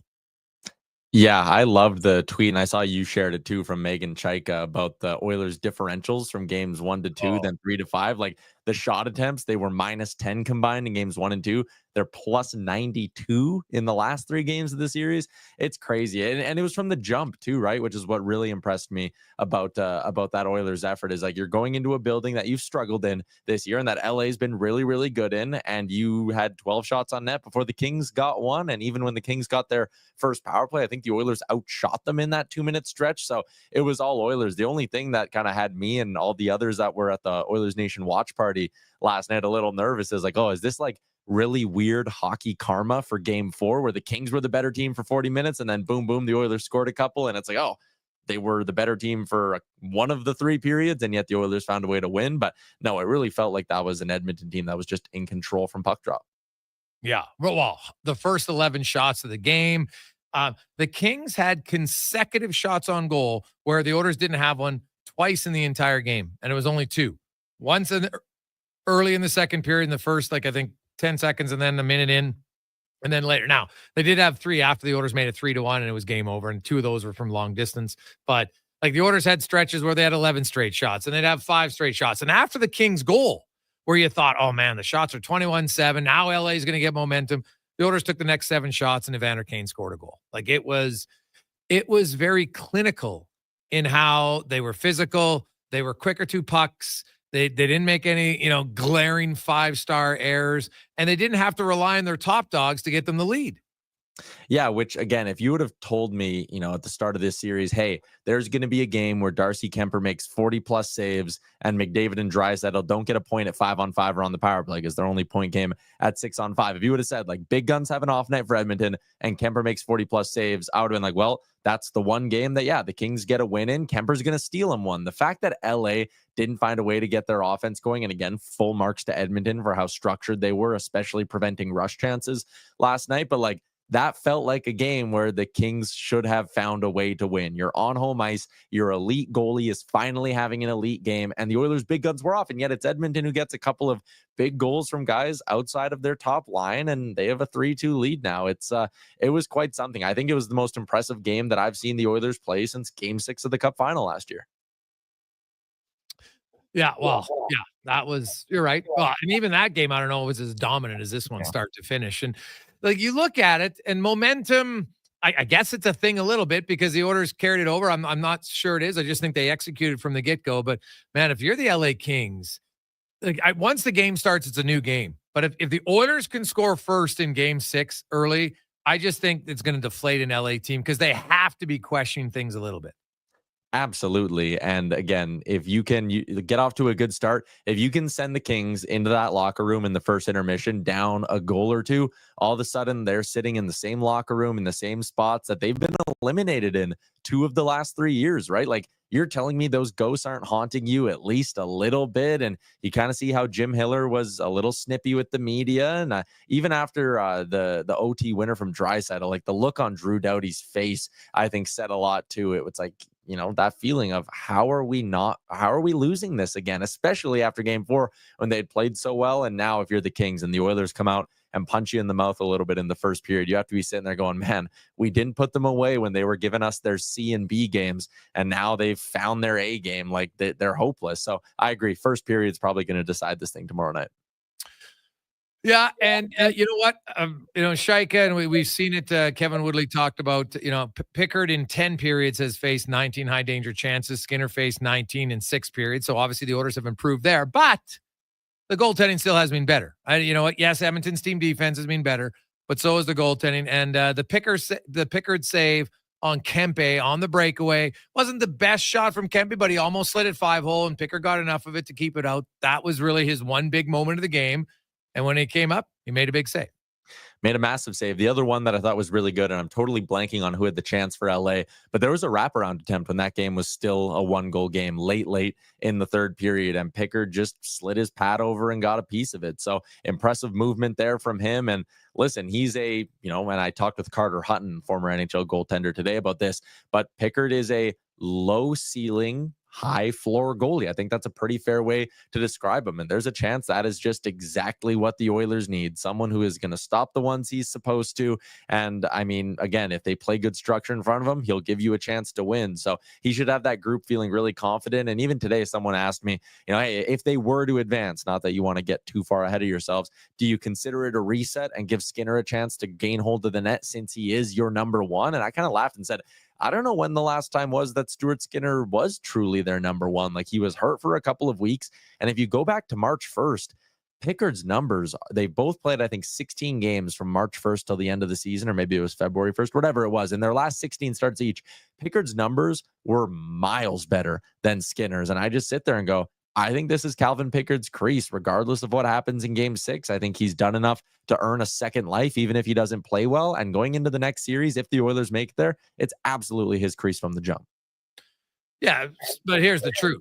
They're going to use both of them. If they want a lengthy run, I'd be shocked if Calvin Pickard runs every game. And that's not a knock at him. It's just fatigue, mentally, physically, everything else. You know what? The Oilers are going to have a hiccup here at some point.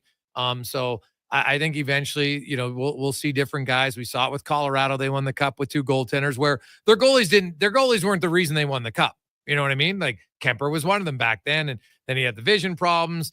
You look at Pittsburgh when they won their 2 cups, they had Murray and they had Fleury. So it won't shock me if they do it. And some would argue that it might be better because they're not as fatigued. But yeah, without, like, Pickard's playing the rest of this series, I don't care. Like, unless LA scores 8 goals on 10 shots or something in game 6, Pickard's starting game 7. Yeah, without a doubt for me. And I guess the other big thing for the Oilers is the vibe right now. I kind of laughed the differences between, like, the LA Edmonton series and the Ottawa Toronto series, where, like, the Oilers are up 3-2, but this has the feeling that they're, like, almost up 3-0 and the Kings are just, like, dead in the water. But I think that is something to be careful of. It's a Kings team who's going to come in tomorrow and play with a lot of pride. And then you go to that Toronto Ottawa series and it's like the Leafs are up 3-2, but that has the feeling like the Leafs are down 3-2 in that series. It almost feels like if they do not win game 6 now, they are hooped. So it's kind of funny to just see how the last game can really change your perception of a series. Oh, well, but it's also it's cumulative. Toronto with the most, it's one of the most flabbergasting statistics ever. They're 1-13 in clinching games. So you have an opportunity to win a series. 1-13. So they've been up in a lot of series to go 1-13, 0-2 now. So they're 1-11 since 2018. Like, we're not talking in the last 40 years. We're talking since 2018. They have been junk when they've had a lead. And all I know is if, like, the odds are still in their favor. If you look at it, lots of teams have been down 0-3 and they might come back to make it a 5 or 6 game series, maybe even like the Oilers 7, but it's hard to complete the full comeback, of course. But man, it would be such a Leaf thing. I'd still be surprised if they did it. But the drama and the consternation surrounding it, if they get to a game 7, would be unbelievable. Yeah, it'd be crazy. I saw another stat that was in a clinching game, in a game where they have an opportunity to move on, the Leafs power play is 0 for their last 30. The last Leaf to score a clinching goal, a power play goal in a clinching game was Patrick Marleau. He hasn't been in the league for a couple of years. So it's crazy. And another conversation I had the other day, just kind of along those lines, is like something that just really separates the Oilers from a lot of these other teams is you never really have a doubt about their stars in these big moments. And I know you can point to game 7 against Florida last year. And I guess last night, the big guns were a little bit quiet, but like way more often than not, the Oilers' big guns come through and deliver time and time again in the playoffs. And even look this year, like Vegas going into last night, they're sitting there, and I chatted with Ken Bolke, a reporter in Vegas. Jack Eichel didn't have a 5-on-5 point yet. Cale Makar in Colorado was -3 without a 5-on-5 point after that last game. Like there are examples, Toronto as well, everywhere of like star players that just the game gets tighter. It's tougher to succeed in the playoffs. And it's what makes what Connor McDavid, Leon Draisaitl, and Evan Bouchard do. And so it makes it all the more impressive is that consistently year after year, those guys they get better in the playoffs while other star players usually find a way or see their production drop off. It's crazy. Yeah. Oh, yeah, we talked about it, man. Cale Makar doesn't have a 5-on-5 point yet in the playoffs. And like if Colorado, if they lose to Dallas without Heiskanen and without Robertson, that's going to be pretty brutal. Yeah. And even I think there's a point of it in Colorado where like, what can you even do this summer? Because you've added 10, 11 new players via trade or free agency since the beginning of the season started. And it's like, hey, you can't just go move all those guys out, but you have Nathan McKinnon screaming at players on the bench. Like it seems like a little bit of a mess there. And again, what kind of offseason surgery could you even do to that blue line? They've spent all their assets. They don't have a ton of money sitting in the pool for next year. So yeah, if Colorado were to blow this, it would be an all-timer. Because especially after the first 2 games of the series, even though it was 1-1, I was sitting there going, Colorado has this in the bag. They look like a miles better team, but it's been honestly partial credit to Dallas, but a lot of this is just a choke job from Colorado. Yeah. Well, you'll want to listen in at 4:00 today with our interview with Stephen Valiquette. It talks about Colorado a bit. We talk goaltending, we talk scoring. It's a fascinating interview. We pre-taped it earlier, but I highly recommend it. Just a little teaser from that. Ty, we'll see how it goes. We'll talk to you tomorrow on the rundown. Appreciate your time, my man.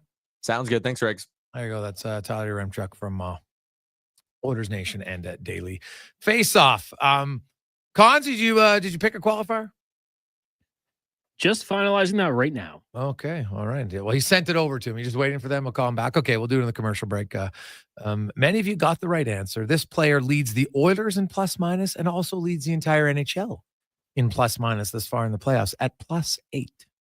Those of you got the right answer. Be sure to answer your phone because Connor will be calling you. During the break, we'll come back. We got 5 questions. And also, as I mentioned, interview, the pre-tape with Stephen Valiquette from Clearsight Analytics at 4:00. If you want to learn more about the game of hockey, goaltending, but a lot of it is on scoring tactics, I think you're really going to enjoy it. It's coming up on the Gregor Show, presented by PlayAlberta.ca. You got a go-to coffee spot, a trusted barber, even a lucky game day jersey.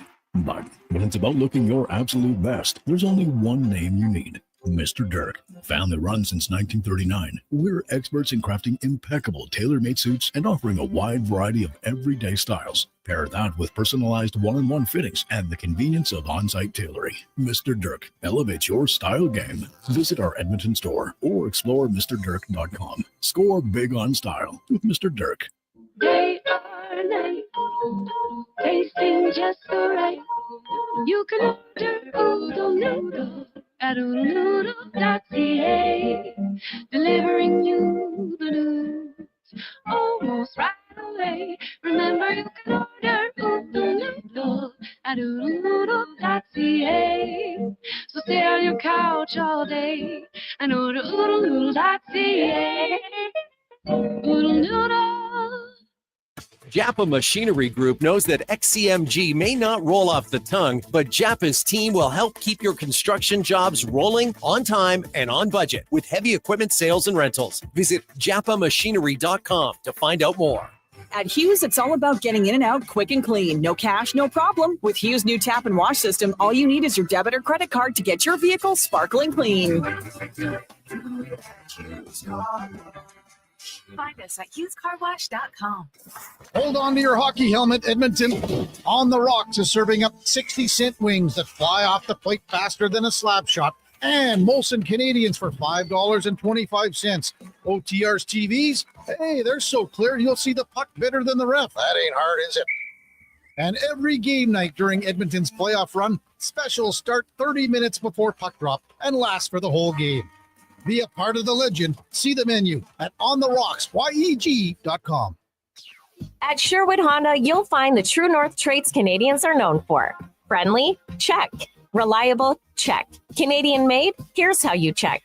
If the first digit on the VIN number is a 2, that Honda was made here in Canada, like the Honda Civic, CRV, and CRV Hybrid. Sherwood Honda has a whole lot of 2s for you to choose, a whole lot of spirit, and a whole lot of reasons your heart sure would be glowing when you pay them a visit. Playoff time on Edmonton Sports Leader, Sports 1440.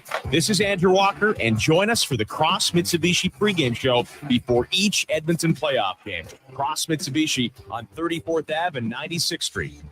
I'm Rick Showers from No Bull RV, and I love the word April. April would be a good nickname for me because April is the month where we have the most quality used RVs on our lot. That includes camping trailers, fifth wheels, motorhomes, toy haulers, big ones, small ones, and they're all in one convenient location here in Leduc. Sounds like a lot of used RVs, Rick. That's right, Bob. We always have hundreds of used RVs for you to see up close and personal. But in April, we have even more because the people who sell their RVs with us know that this is when folks are looking to buy. It's the best time of the year, whether you're buying or selling. Sounds like you'll be busy in April, Rick. You know it, Bob. Our team works hard connecting families with the right used RV for their outdoor lifestyle. With one trip to No Bull, you can see more RVs than you'd ever think possible. And it's a great way to spend a day in April.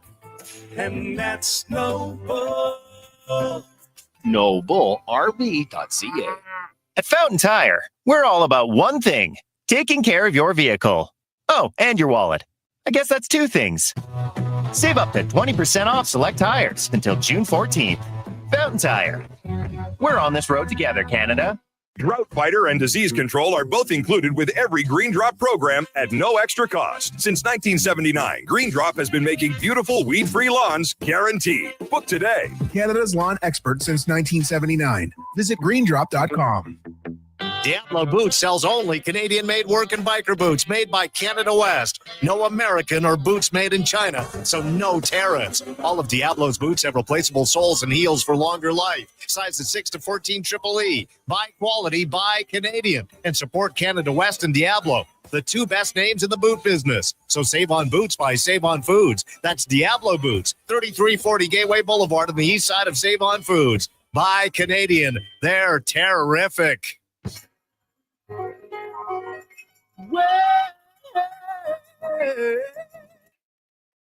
Portions of this hour brought to you by Can Torque. We offer sale, rental, repair, and calibration of hydraulic, pneumatic, and battery-powered torque wrenches, stud tensioners, and flange maintenance equipment. Order today at cantorque.com. The Jason Gregor Show, the best of Edmonton sports talk and beyond. This is Sports 1440. Presented by PlayAlberta.ca, Alberta's only regulated online gambling website.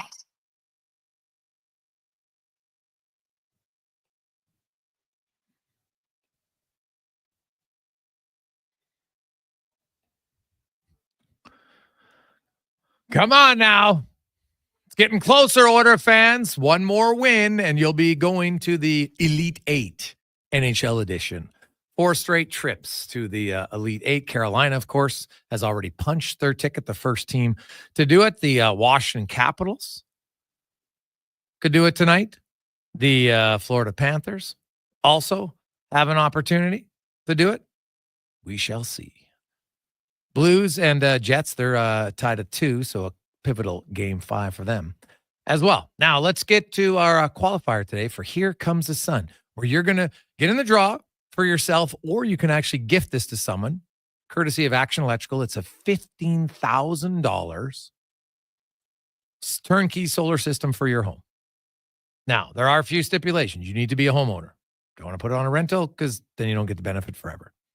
Also, you need to reside 50 kilometers outside of Edmonton. Or if you want to gift it, if you live farther outside, but you're going to gift it to someone who lives in the Edmonton area and surrounding area, that's totally fine too. Okay? But whichever house you're going to install it on, it needs to be there. And your shingles, preferably 12 years or newer, simply because if you put it on 20-year shingles, guess what? You're going to have to replace them soon, and it's going to cost you way more. So trying to help you out there. Our qualifier today, Con Man? Today it is Gabe. Gabe, congratulations, Gabe. How you doing? Good, thank you. How are you? I am excellent, my man. Will you be Good. keeping this, or will you think about gifting it? What are you going to do? No, I want to be keeping this. Keeping it. Hey, nothing wrong with that, buddy. Yeah. It's not only for the 15 grand, it's all the savings you make after that, which is pretty cool. What'd you think of the game last night? Were you ever nervous? Oh yeah, of course I was. But not that bad. Like the Oilers were dominating. Yeah, they were, but you never know how lucky the other team can get at times. Yeah, no, that's very valid. That's all right. When you're thinking, man, we're dominating, but we're not leading too much. So there you go. Well, what happens in game 6, Gabe? Oilers victory. Oilers victory. All right. Well, stay on the line. Congratulations. You have qualified. You could be winning, courtesy of Action Electrical, a $15,000 turnkey solar system. There's just one final step to do with an email call. Connor will explain to you. And away we roll. Good luck. Thank you. Awesome. The winner, by the way, all of you who got it. Now, there was a few people guessing Corey Perry, but no, it's Jake Wallman is Oiler best and league leading best, +8 so far through the NHL playoffs. Now, I know some of you don't like it, but it's not like Wallman's on the ice a ton for empty net goals. The odd one, sure. But hey, he's come in. There's another deadline edition. Right? Like, it's interesting. 4 or 5 days ago, people were like, the Oilers, worst management team ever. Things change in the playoffs quickly, which is why there's no guarantee that the Oilers win tomorrow. They got all the momentum. They're playing great. They've absolutely spanked the LA Kings for the last 5 periods. Like, put them over their knee like you were as a kid back in the 60s, 70s, and 80s, and you're getting a licking. That's what happened. Look at the shots, man. Like 79-35 in those 5 periods. 79-35. The goals are 7-1, and Kemper's had to play out of his mind. The last 5 periods have probably been the easiest 5 periods for Calvin Pickard. He's had to make a few saves, don't get me wrong. But he's the first guy to tell you, man, this is great. I'm seeing the shots. I know where they're coming from. Yeah, I'll make a key save when I have to. Kempe breakaway. But for the most part, they're not asking him to be out of this world. And that's when you have some success. Now, let's get to the 5 questions brought to you by The Brick. We're saving you more. That's what they do. $1,150 off sectionals, $1,000 off big screen TVs, up to 25% off bedroom and dining furniture. But all those deals end tonight. So get in. Hey, it's a non-order night. So get in tonight at The Brick. It's time for 5 questions on the Jason Gregor Show. All right, Jason, question number 1. Has there been an Oilers player in the last 3 games that you think has been an unsung hero? Oh, man. Geez, there's lots of guys you could unsung. So, I guess, well, we've talked about him on the show, but I guess I'll go Klingberg. Right? Like, he's done a lot of little things really well, but he's made some big plays that led to goals. So I don't know, because he's getting a lot of praise. So I don't even know if that falls into unsung, but actually, you know what? Maybe I'll say Calvin Pickard, because we talk a lot and haven't really talked about the goal. He's played pretty solid. So let's go Calvin Pickard. Yeah, I mean, I think a lot of guys are getting the appropriate amount of credit for the last little bit that they've had and the success. I just like the lineup pod goals in Janmark and Arvidsson. I know they got the goal last night. They were rewarded, but going back to the overtime period, I thought they've just been fantastic. So I think having the ability to roll your lines is such an advantage that the Kings clearly don't have. The Oilers getting that from those guys, I think has been really great. Question number 2. Now, you talked about it a little bit there with Yaremchuk. After seeing what we have with Calvin Pickard, do you think there's any situation other than injury that Stuart Skinner could reclaim the starter's net? Oh, dude, there's lots, man. Like, I think in analysis, you can't go on emotion. And right now, the emotion is, hey, Pickard, this guy is unbeatable. Skinner's terrible. He'll never play again. When I take a step back and look at it rationally and say, if the Oilers go to the Cup, that's 3 more rounds. Calvin Pickard has started how many games this year? Now he's going to start that many consecutive. I don't see it. So fatigue, whatever, maybe an off night or something. I think you'll see Stuart Skinner. Now, does he maybe just come in like a backup and get 1 game and they go back to Calvin Pickard? Very realistic. But do I think we've seen the last of Stuart Skinner? No. Yeah, I mean, I think it'd be tough for him to be the guy going forward, just in what we've seen from Calvin Pickard. Like you said, a game spot duty here or there. If Pickard struggles, I think he'll get in. But I kind of think they're just going to roll with Calvin Pickard. Like, I think he's earned it down the stretch, and maybe I'll be wrong, but I think Calvin Pickard is the guy, and Skinner would come in just to take a spell. Question number 3 for you. Looks like Utah HC will be going with the Mammoth as their team name. Saw some leaks last night. Is that the name you would have gone with? Oh, the Utah Mammoth. Well, the Colorado Mammoth in NLL have been around a long time, but we've seen teams in leagues with different ones. I thought a lot of people thought it was going to be the Yeti. The Utah Yeti, Utah Mammoth. I'll say this. With a Mammoth, you've got an opportunity to have some, you know what, A, mascot. B, you can have some cool logo possibilities. So, yeah, I don't mind it.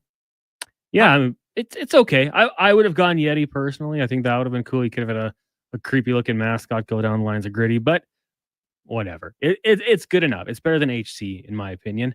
Question number 4 for you. We saw the NFL fine the Falcons $250,000 and defensive coordinator Jeff Ulbrich $100,000 for the numbers being released to Jeff's son and the prank on Shedeur Sanders.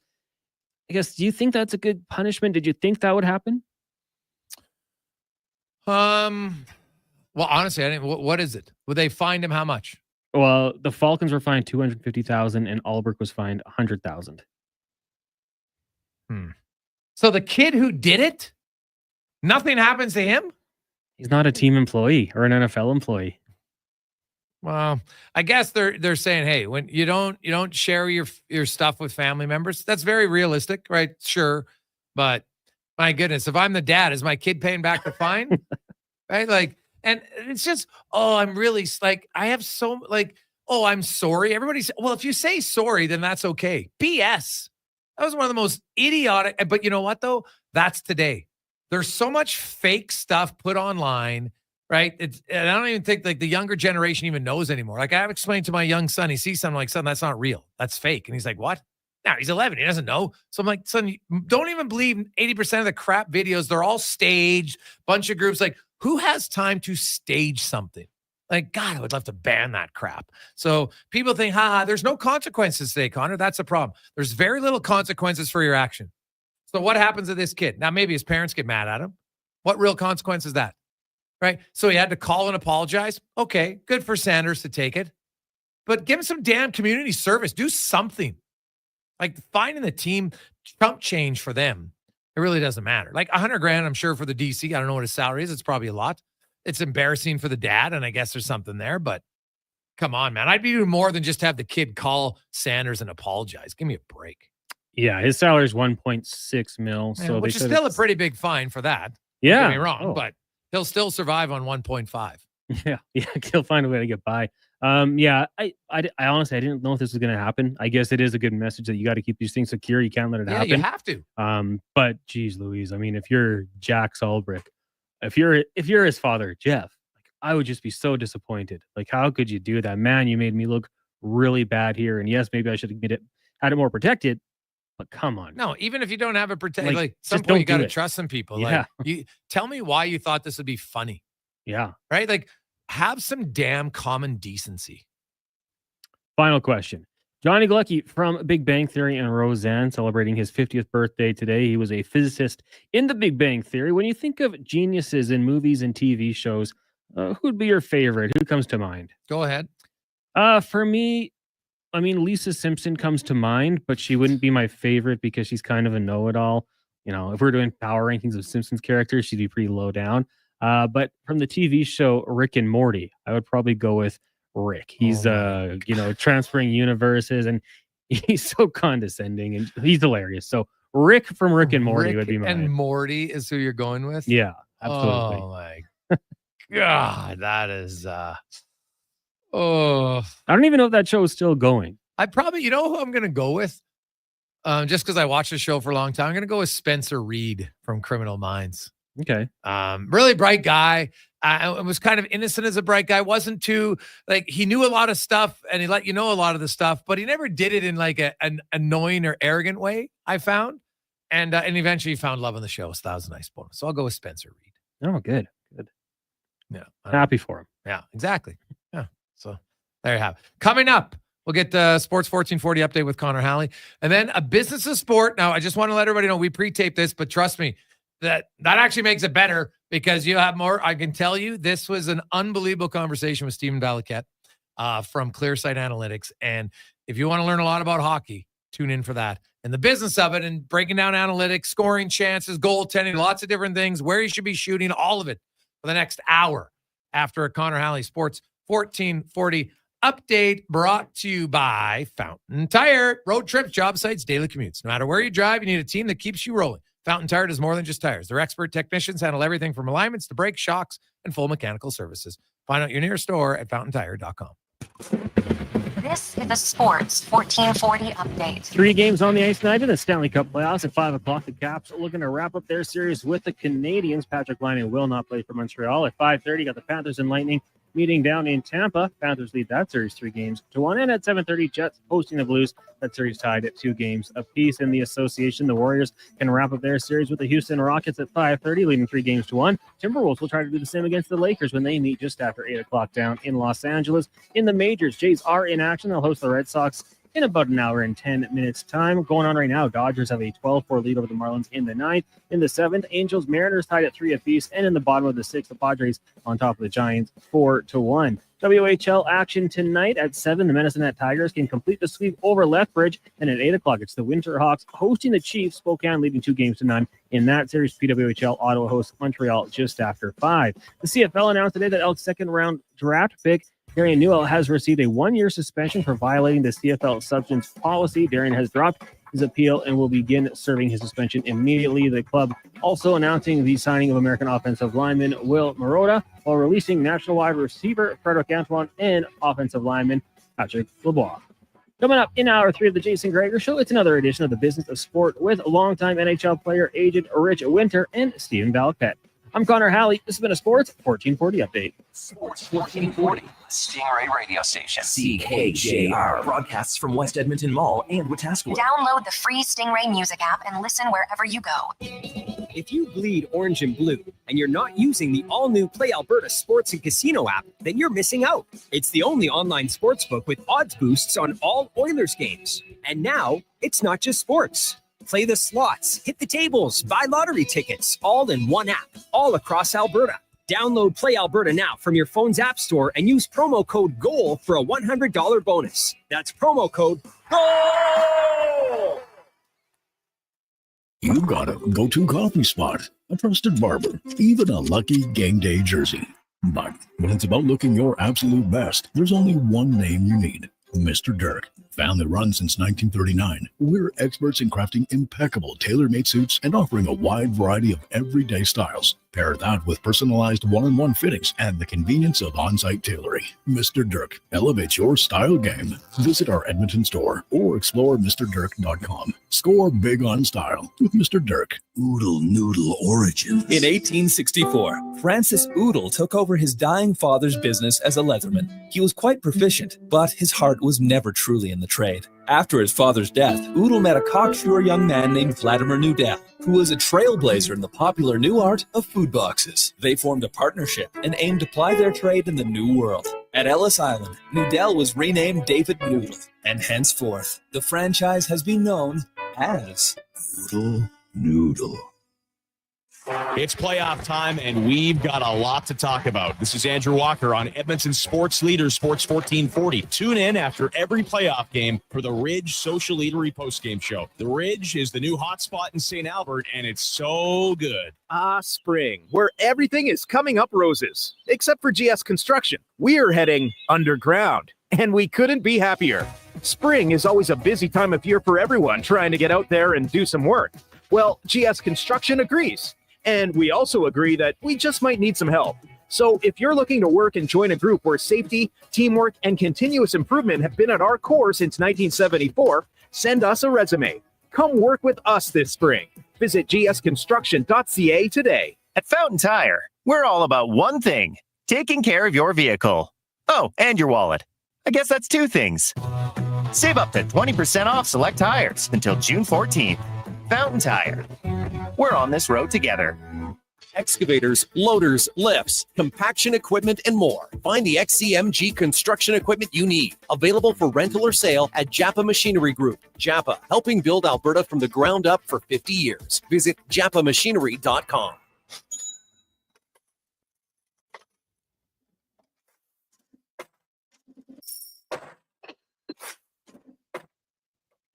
Portions of this hour brought to you by Leading Edge Physio. The team in Old Strathcona have special training dedicated to reducing the impact of cancer care before, during, and after your diagnosis. From lymphedema to the management of fatigue and side effects of chemotherapy and radiation, they can help. Learn more at leadingedgephysio.com.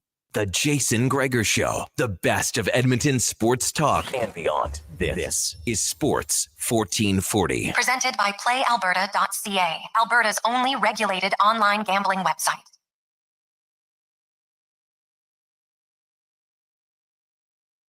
Sports 1440, Oilers Nation, YouTube, Facebook, X, and Instagram. And it's the Jason Gregor Show, as always, presented by PlayAlberta.ca. Get in the game. It's Lotto 649. Over $50 million for one of you lucky winners today at PlayAlberta.ca. And it's time now for another edition of the Business of Sports. We welcome in, of course, Rich Winter, longtime NHL agent. Richie, how you doing? Good. Really enjoyed watching my young goaltender perform yesterday. It wasn't, like you mentioned earlier, it wasn't a real challenging game, but to see him go 3-0, and this is a dream for this kid. He's been 14 years before he got a 7-figure contract, and now he's doing what I think a lot of us thought he might do when he was a starter in Colorado. But it's really been exciting to watch what Calvin's doing. Yeah, well, we've had Calvin on the pod, so it's great to see that he's doing really well. And today we got a very special guest, which is perfect timing because in the playoffs, the focus on goaltending seems to be brighter than ever. We have former NHL netminder, also did play one game for the Edmonton Oilers, but of course played for the Islanders and the New York Rangers as well. And of course, now he owns one of the companies that's heavily involved in analytics, ClearSight Analytics. Steve Valiquette joins us. Steve, welcome to the Business of Sport. How you doing? I'm doing great. I just got off the ice, and this is a part of my daily routine: podcast, being on the ice, analytics. Can't wait to get started here, Jason. So let's start with that. So when you say you're still on the ice, are you coaching young goalies? What are you doing on the ice? Yeah, I have a mentorship program for college age and prep school age. Prep school hockey in Connecticut, where I live, is very popular. It's the highest level of hockey here. And a lot of kids actually go right from prep school to college, NCAA Division I. So I have a mentorship program where I have 10 kids that I mentor through the year. We skate twice a month, each kid. And a couple of guys have just have a brief little break from college right now. So getting on the ice is very regular for me during the winter, but in the summer, I'm on the ice 5 hours a day. So there's a lot of coaching, just goalies, not players. But in addition to that, video coaching with some NHL goalies as well. So, and Steve, it's a fascinating environment that you live in, because how many individual families have NHL-sized rinks on their property? Many. It's unbelievable. A lot of private facilities. A lot of the families that I work with have actually built rinks on their properties, and I mean real $10 million facilities. That's just the economics of hockey here in Connecticut, especially Southern Connecticut, Greenwich, Stamford area. But it's unique because when we talk about the game, I oftentimes want to know what is happening frequently in the game that we should be working on in practice. And I'll give you a quick story. One of the first goalies I started working with 2 years ago, he played in the Olympics for the United States. His name is Strauss Mann. He's from Greenwich, Connecticut. And when he was 14 years old, it was around the time that I was starting ClearSight Analytics. We were doing a drill out of the corner where I had the player cut through the crease and take a shot on goal. And Strauss stops me after the drill and he says, "You know, Valley, I don't feel like this happens that frequently in a game that we should be practicing it.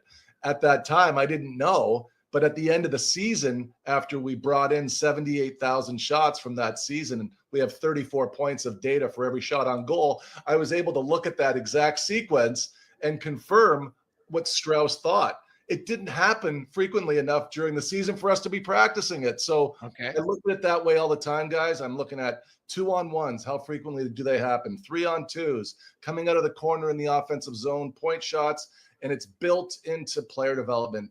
At the root of everything with this company, it starts with player development. That's where I fell in love with the game. I was 27 years old. It was the 04-05 lockout. Benoit Allaire, our great goalie coach from the Rangers, stayed in Hartford. And this was very unselfish of him. He didn't have to do it because he could have been at his penthouse in New York, but he stayed with us for the entire lockout. Jason LaBarbera and I, Jason is now the goalie coach for the Calgary Flames. Yeah. And it was just 30 minutes before every practice and 45 minutes after every practice. He gave me 10 VHS tapes at the time of Sean Burke. And he said, big man, if you can figure this out and how he plays, his depth, how he manages the rush, how he plays on the penalty kill, you'll get a chance to play in the NHL someday. So it's a lot of video work. Certainly there were some analytics involved, and Allaire kept his whole numbers. But all of this, I think around that time was where the light bulb went off into what I love doing, which is player development, because it happened to me. And I think that's why I got into this business in the first place. Well, Steve, tell about the story about what happened in the dressing room one day when Dubinsky was credited by the coach for, man, you got all those shots on goal, and you were sitting there thinking what? Well, yeah. So I told Rich this years ago, and it was, again, one of those moments where the light bulb goes off when you're a player at certain points in your career. Now, at that time, I was working with a sports psychologist, and I was just getting started with the idea that I need to start rooting for my partner, because my sports psychologist, she really broke it down for me where if I'm rooting against him because I want to play, it's actually bringing some bad energy back to me. She taught me that when he makes a save, I make a save. So during that lockout year, LaBarbera, who I have a lot of respect for as a goalie, he'd bring the puck into his chest, and you'd see me on the bench bringing a puck into my chest. And inevitably, if I get thrown into that game, I would argue that I was the most focused guy in the building that wasn't playing until I was forced into the game. And through that exercise, I get called up to the New York Rangers. Now I'm backing up Lundqvist, but I keep that same mantra. I'm trying to hope the best for him so that I can also feel good and positive and get reps, even though I'm not playing. Now, during that exercise, I'm really evaluating all the shots on goal and the quality of those shots on goal. Yeah. So when Dubinsky has, on this particular night, it was 4, maybe 5 shots of like clear view from distance.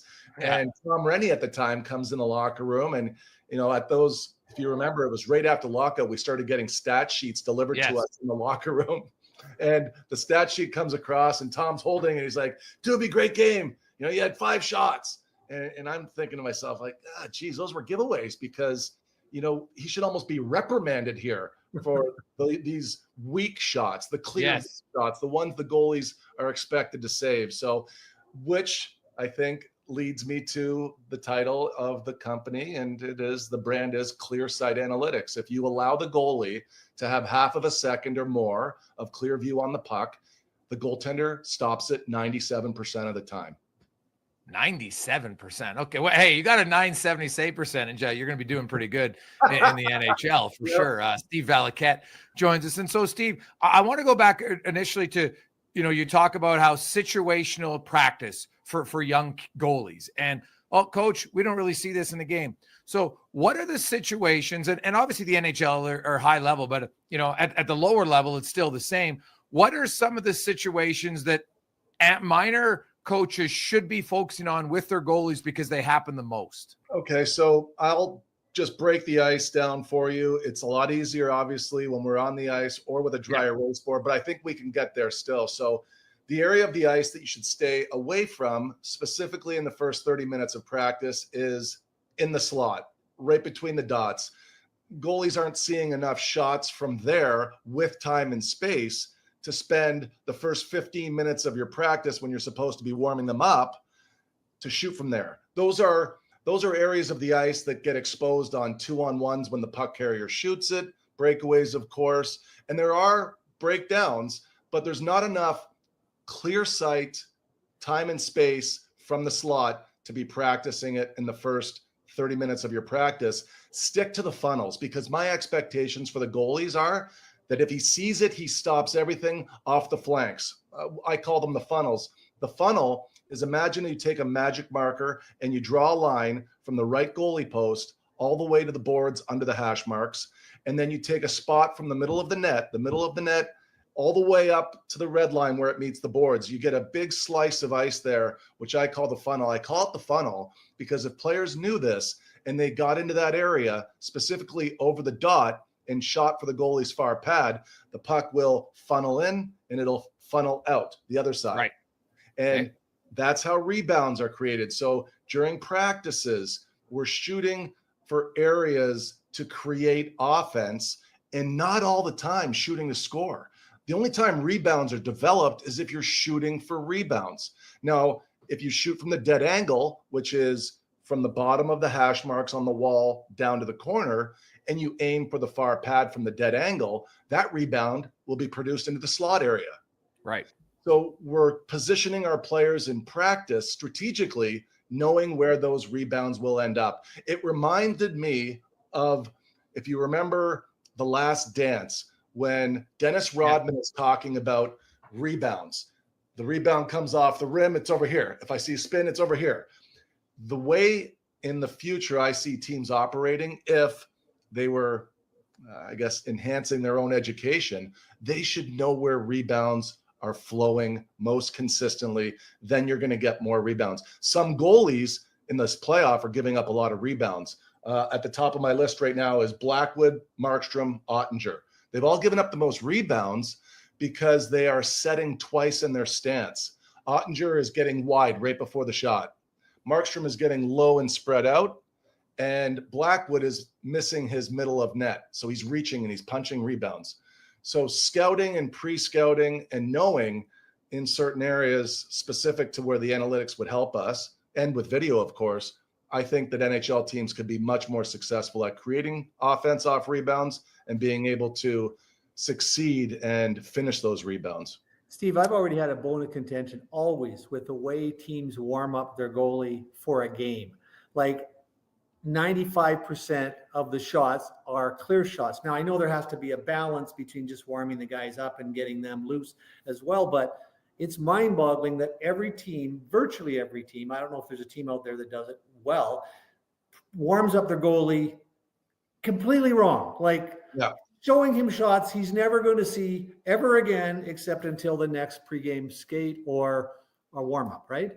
Yeah. So you know what? I'll just bring you back to 2014. My very first presentation, guys, was with the Toronto Maple Leafs. And it was a very impressive room, Jason. It was Lou Lamoriello, Jacques Lemaire, because he was a consultant for the Leafs at the time, Jacques Caron, the old goalie coach for Marty Brodeur, the Devils, DJ Smith, Jim Hiller, who's now a head coach, Mike Babcock was the head coach at the time.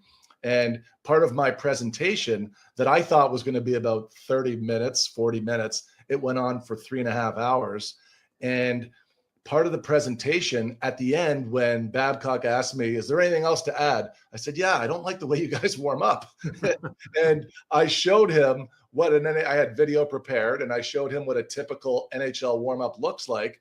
And to the conversation that we had 3 minutes ago, where I said, we're not getting enough shots from dead slot with time and space to spend so much time taking this shot. It's not good for your goalie. It's not good for player development. We should be shooting from the areas of the ice where most shots are taken from. And I showed him, laid out the new warm-up. They changed their warm-up. The Toronto Maple Leafs that year changed their warm-up, and I couldn't have been happier. There's nothing better than when you're in analytics and you infuse movement, growth, progression. There's nothing better. It doesn't happen a lot, Jason. Most teams don't do it. But when it happens, it's pretty exciting. So, this is fascinating to me. because we talk about the pro level, but there's so much of this that could help at the grassroots level. And there's probably a lot of minor coaches that when they think of warm up, they're thinking about, okay, let's get our forwards used to passing, our defensemen used to, it's like, they don't even think about the goalie, which, which is now I'm probably guilty of it myself. As I'm thinking there, I'm like, God, what am I doing in my warm up? So, so you're a coach, Jason. I didn't know. So I coach. So give me what should be one of the drills, because obviously you want to warm up your forwards. They can pass in the neutral zone and forward, backwards defense if they want. What's an easy drill that like U13, U11, U15 could do to help a goalie in warm up? So I know that everybody wants to start with half the group in each corner to begin, which is completely fine. But what I would do at the beginning of the year, I have these great markers. I wish I had one in my office right now. I do not, but they're acrylic paint. It's not spray paint, but it's a marker. So it stays on the ice specific enough where you can see where a slot is. You can see where the funnels are, and you can start to train your players on where to be on the ice with timing. Rich and I, we have theorized that it would be terrific to have lasers on the ice to show players movement and do these things. And it's coming in the future. It's not there now. So for now, use a marker. Your first couple of practices of the year, you should show the kids where the funnel is, because 65% of all shots in a hockey game come from the funnels with clear sight. So again, your expectations for your goalies should be to stop them from there. I'm not telling you that your players should always score from there, but they should know the areas of the net that they should be focused on. For instance, if you're a right-handed shooter and you're coming down the goalie's left side, the skater's right side, there is room for two pucks. If you stack two pucks on top of each other, there is that much more room for vertical angle. That's why short side, high glove for a righty coming down the right side of the ice is the most opportunistic place to shoot if you're shooting to score. Okay. And the next part of the drill after I would have the funnel shooting would be 2-on-1s, but make sure the defensemen are playing it the way they would play it in a game. My biggest pet peeve is that defensemen in practice, I don't care what level, NHL, I had this conversation with one of my NHL goalies 3 months ago. He was getting smoked on 2-on-1s, and I said, how is it that you guys don't have a plan on 2-on-1s? Sometimes the D is jumping in the circle and they're passing through him. Sometimes he's passive in the middle, and sometimes he attacks early. You must talk to your defenseman as a goalie and be a general out there and talk about how we're going to play 2-on-1s, because 2-on-1s aren't just off the rush. There are in-zone 2-on-1s. Yes. 2-on-1s coming out of the corner. And I love early pressure. So you just give them a little sting and then cut back to middle. If the 2-on-1 is coming down the goalie's right side, I like to see the defender's right skate slice through the circle. So he's not passive all the way to middle where he's giving a breakaway to the puck carrier, but the puck carrier is not going to make the pass because it's defended really strong and you're giving the shot now to the goalie. If the shot is taken, it's a 20% chance to score. If that pass gets through, it's a 42% chance to score. So I'm instructing the D to do this. Now, back to the story about the NHL goalie, sure enough, 3 weeks later, he's faced 7 more 2-on-1s. We're doing a video review from my office here. Stops them all because he had the meeting. I was like, hey, did you have the meeting? He's like, yeah, I had the meeting. His coach didn't have the meeting. He had the meeting. Yeah. Right? So it's one of those things where if you're going to be a high-level goalie, your strengths are to allow yourself to have quiet eye on the puck more than half of a second. And that's even under the most strenuous circumstances, like a 2-on-1. A stressful 2-on-1 can still give your goalie the best chance to make a save for your team. So practicing it like that, it's imperative. You must practice the way you play. Too often I see defensemen in practice just give a laissez-faire, just let it go through and don't play it with the intensity that's required. Stephen Valiquette joins us today on the Business of Sport with Rich Winter, Jason Gregor. We'll take a quick break, come back, a fascinating conversation more today on the Gregor Show presented by PlayAlberta.ca. DJ Booster coming at you live with warmer weather, longer days, and dropping 2 new booster mixes for April from Booster Juice. Pucker up, party people! The Sassy Berry Booster Mixer features raspberry and lemon in perfect harmony. Then turn it all the way up with Mango Booster Mixer with delicious mango and pineapple notes. Mix it up with the new Booster Mixers at Booster Juice. Canadian born, blending since 1999. Download the Booster Rewards app and order one today. Hold on to your hockey helmet, Edmonton. On the Rocks is serving up 60-cent wings that fly off the plate faster than a slap shot. And Molson Canadians for $5.25. OTR's TVs, hey, they're so clear you'll see the puck better than the ref. That ain't hard, is it? And every game night during Edmonton's playoff run, specials start 30 minutes before puck drop and last for the whole game. Be a part of the legend. See the menu at ontherocks.com. The job isn't done until the last load is hauled, and having a semi-trailer out of commission is not an option. Whether replacing or adding to your convoy, Edmonton Trailer has a huge inventory of new and used semi-trailers, trusted by the gravel, logging, oil field, fluids, and freight industries. Find a trailer right for you online or at one of their 3 locations. For sales, service, parts, rental, and finance, when you're in it for the long haul, Edmonton Trailer. I'm tired of waking up tired. Waking up tired.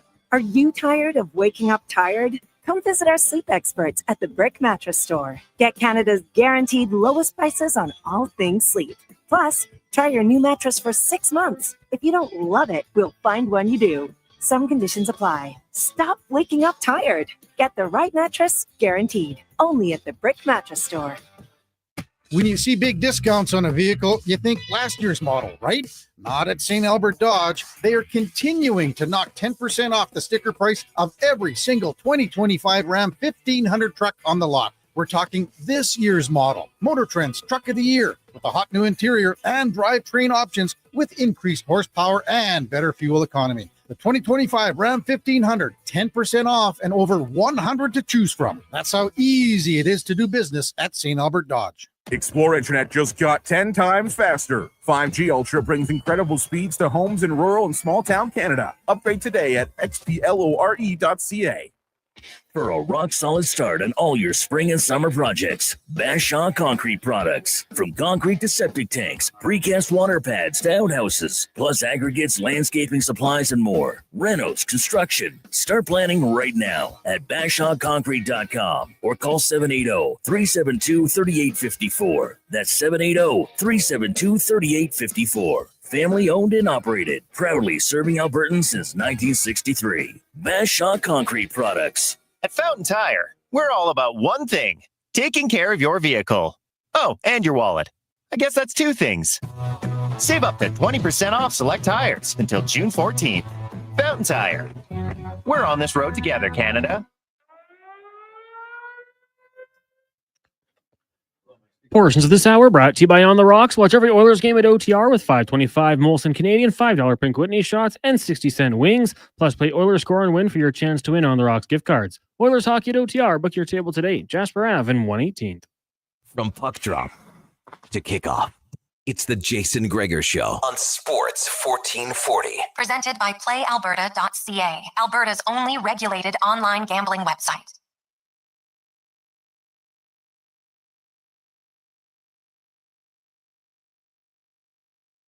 Back. Jason Gregor, Rich Winter, The Gregor Show, presented by PlayAlberta.ca, live on Sports 1440, Oilers Nation, YouTube, Facebook, X, and Instagram. Stephen Valiquette, former NHL netminder, of course, one of the owners of Clear Sight Analytics, is with us. Fascinating conversation so far. And Steve, I just kind of want to pick up on what you track, because you're giving out some numbers, and obviously you've studied lots, because you're just able to rattle out, hey, at a 2-on-1, there's a 40% chance when the puck gets through. I love it. Like, I'm a numbers guy, so this is fascinating to me. So when you started, let's go back now to how you came up with the idea to start Clear Sight Analytics. What was the basis of the foundation of what you wanted to do?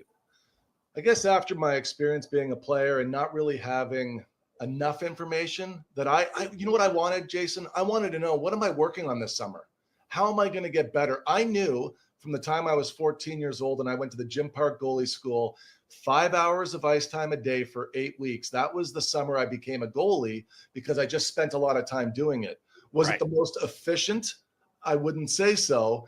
And that's where I'm saying now, as an adult, after I retired, and I'm working as a goalie consultant and coach for the New York Islanders. I did that for 2 years after 1 year at the Quinnipiac University here in Connecticut. So I had 3 years of coaching under my belt, and the information that I was receiving was unusable.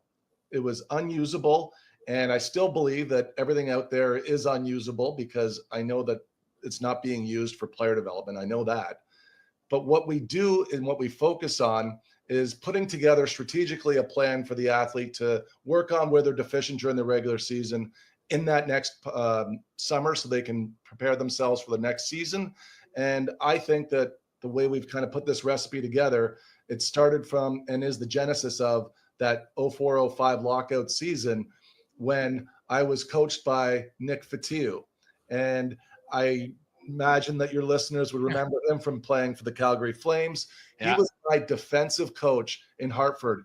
We had, in 2 years, 30 shutouts between LaBarbera and I, 30. And it was because of our defensive zone coverage. He would draw an imaginary line down the middle of the ice, and this was revolutionary at the time. He would take our weak side winger, and he would call him the safety guy. He would stand in the middle of the slot and protect that line. He would say, that line is your net. And if it gets through your net, he'd point to the players in the room, it's going to end up in their net. And he'd point to LaBarbera and I. So the idea was never to allow the puck carrier to take the puck from one side of the ice to cross that imaginary line or to pass it across. We always kept everything on one side of the ice. Because the weak side winger was our safety guy there, the puck would be isolated in the corner. We'd kill the play. If they tried to get it around the wall, the weak side winger would dash out to the defenseman. Center would now be safety guy. Winger would press on the walls down below the hash marks in the corner. Long story short is I realized that there's an easier way to play this game and make me better. And you know what's funny? I didn't do a lot that previous summer to put up big numbers. I had bought a house that summer. I had zero to no money. I know I put it all down on this house. And I was painting all summer. It was just one of those things I kind of fell into as a player where I was strapped for cash and I wasn't in the gym enough. And I was a little nervous about that coming season. But under that system, I led the league in save percentage and graduated to the NHL. Imagine, it was the system. It was the defense. So the imaginary line that I once called the Royal Road, to me, it was born under a great defensive system. And I wanted to see how many times did the puck cross that imaginary line to result in a goal. So what I did was over the first 200 games of the next NHL season, every morning I started just charting all the goals that were being scored every night in the NHL. And then I started Just manually. I had to find out. Otherwise, like all of this came out of curiosity, but it's grunt work. It's grunt work. So after I did that, I started tagging games myself. I got about 50 games in, and then I brought on my partner, John Healy. At the time, I paid John $5,000 to do 200 games manually. That was my initial investment in this idea. And after he was able to arrive at these shots on goal, create this, screen deflections are going in this frequently, pass across the slot line below the hash mark was going in much more often than above the hash mark. Clear-sighted shots were going in this frequently. When I had that first meeting and presentation in Toronto in 2014, I didn't have a product that morning. I didn't have a product. All I had was 200 games of data, and I had an idea. And Lou Lamoriello brought me up to his office after the meeting, and he said, "Okay, how much does it cost?" And I was like, "Lou, I don't even have a product. Like, I don't know what we're doing here." And he said, "Well, here's what I want. I want it to look like this. I want these pages to look like this." I put together PDFs. We started doing games for that season, and the product developed because Lou held my hand. Well, I think what you talk about, Steve, Jeff Colvin wrote a book called Talent is Overrated. And he talks in his book about the type of practice that leads to success. And it's deliberate practice, which is what you're talking about. Deliberately focus incrementally on things that will make you better. And I get players all the time, "Oh, I've worked really hard this summer," but they're working really hard at the wrong stuff. Yeah. And that's a huge challenge because there's a whole bunch of people out there that have no idea what they're doing, charging these kids thousands of dollars to work with them, and they're teaching them and working with them on things that really won't have any impact. You know what, Rich? I'm glad you bring that up because, Jason, this is the best book you'll ever read on coaching, The Talent Code. It's by Dan Coyle. That book has made me more money than any book I have ever read, and I've read thousands. That's, if I give myself one piece of credit, I have an OHL education, played for the Sudbury Wolves and the Erie Otters, but I was an avid reader every day on the bus for every game. So although I don't have high accolades in collegiate affairs, I'm a reader. Now that book, what it taught me is that in the brain, we have myelin. Myelin is a gray muscle matter that wraps your neurocircuits and makes them fire faster with deliberate practice. So focused, intense reps, they're the most important thing when we are focused on doing the most important thing. Now, what happens is that myelin grows like a sheath around your neurocircuits, and they fire faster to make a glove save when you have practiced it with focus, repetition. Wow, that's fantastic. Best book I ever read. And I would say he also wrote a really good book, Steve, called The Culture Code, which is great for coaches as well, because it, I've always believed that if you look at the great dynasties, we did a show on this about love and how loving coaches work with their players, create environments for them to succeed. I really think the X's and O's are really important.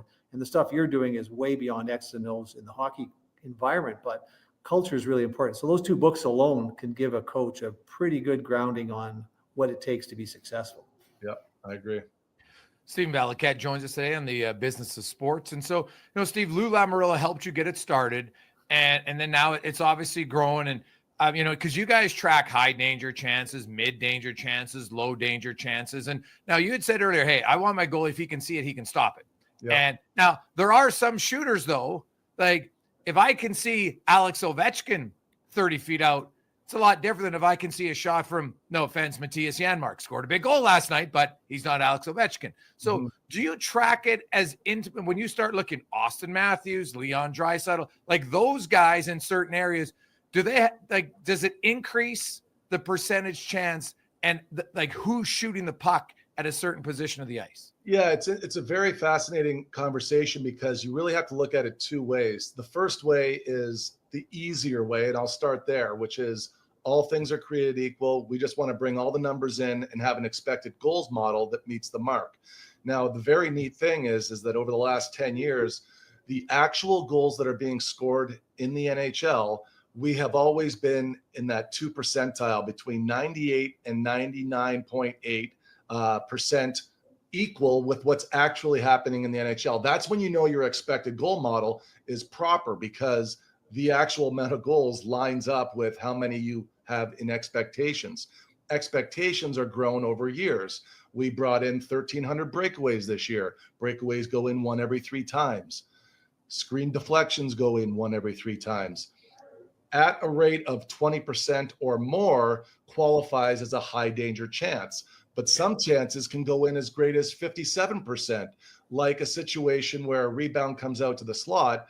You'd imagine the player with the puck on his stick would shoot it from there, but sometimes they pass it and players fan off away from the net. Well, a pass off of a rebound, that went in 57% of the time this year.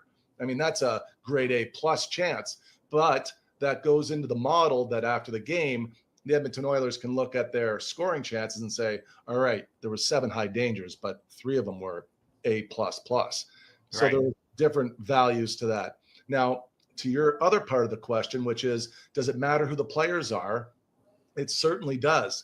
And the way that we've been able to arrive at this now is we have a modeling system for 5 points. So Ovechkin's one-timer from there, he's a 5.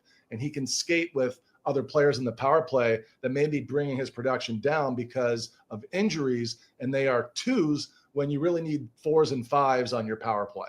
Right. So evaluating the opportunity based on 34 points of data, which would be pre-shot movement, handedness, lefty to righty, righty to lefty, because there's a big difference if a righty's in the slot to the left of the goalie where he's got inside ice versus a lefty that's in the slot where he's got outside and less angle, less net to shoot at. So, Jason, it is an exhausting company to run because there's so much growth and development, but it's cutting edge every day. And all we're doing is bringing in the information that the coaches want. This is what I'm asked to do. It is we need to know how many forechecking chances we're getting, and how this was a question that I was asked yesterday. I want to break down right now of the playoffs how goals are being scored by situation. So face-offs, 7% of all the goals in the playoffs so far have been scored off of a face-off. Okay. Off the rush, 8% at 5-on-5. Unsettled offense, which would be a back-checking chance, a giveaway, or a takeaway, 11.5%. But a forechecking chance is 23% of all the goals being scored. So we always hear it on the broadcast. They got to get in on the forecheck. Why? Because it's the best area to score in the postseason. Everybody's willing to forecheck in the postseason.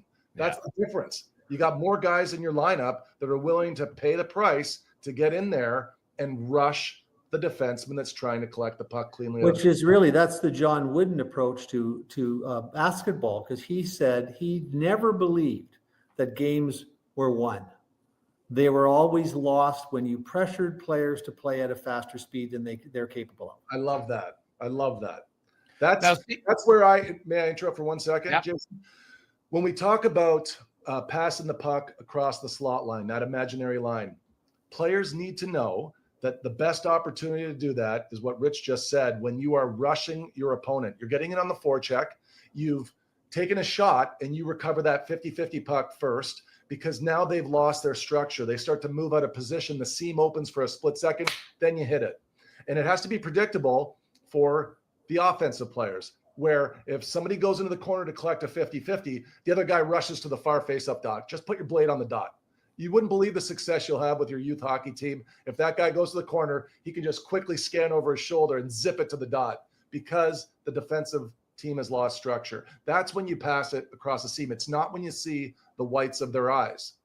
It's when they have lost structure, or the D are turned their skates towards their own net. So you're saying if I'm attacking, I'm in the right corner, it's a 50-50 puck. The minute I get it, my left side winger should be on the opposite dot, or the close dot to him? The opposite dot. Opposite dot. Okay. Yeah. And I love, now I noticed you gave me 50%. I'm good on numbers, 50% of the scoring chances. So we'll take a break. I want to come back and find out where the other 50% are coming from off of chances to score in the playoffs. And it's fascinating because the Kings don't forecheck. They really don't forecheck. And they're down 3-2. They've lost 3 straight in the series. And man, and they've lost basically 4 years in a row by not forechecking. It's mind blowing to me, because I think anybody who watches that series will say, like, yeah, why aren't the Kings scoring? Because they don't forecheck. Fascinating stuff with Stephen Valiquette on the Business of Sport here on the Gregor Show with Rich Winter, presented by PlayAlberta.ca. Spring style and road-ready performance are more affordable than ever. Now at Volvo Cars Edmonton. Lease or finance a 2025 XC90 plug-in hybrid from 1.49% and save up to $5,000. Lease a 2025 XC60 plug-in hybrid from 4.9% and save $3,000. Lease or finance a 2025 XC40 from 0.49% and save $2,000. Get ready for the open road at Volvo Cars Edmonton. Great vehicles, better services, only at VolvoCarsEdmonton.com. Silent Ice Sports and Entertainment is an innovative market leader across Western Canada, with sports and entertainment properties including the Spruce Grove Saints, the Junior Prospects Hockey League, Silent Rides Charter Company, the Hockey Super League, and the newly launched Female Super League. Silent Ice also owns the Western Hockey League's Seattle Thunderbirds and operates the Morinville AAA Arena. The Silent Ice Center, a new state-of-the-art entertainment facility, is open in Nisku, which features 2 sheets of ice, including a 1,600-seat arena and a restaurant with a viewing area. Hey, Alberta, the all-new Play Alberta app is here. Casino, sports betting, lottery, all in one app, right on your phone. And because it's Play Alberta, you know it's safe, secure, and reliable. Download it now and play over 500 online casino games, live dealer tables, and unique games you'll love. Plus, bet on sports from anywhere in the province. You in? Download Play Alberta now from your phone's app store and deposit using promo code OIL for a $100 casino bonus on the house. That's promo code OIL for a $100 casino bonus.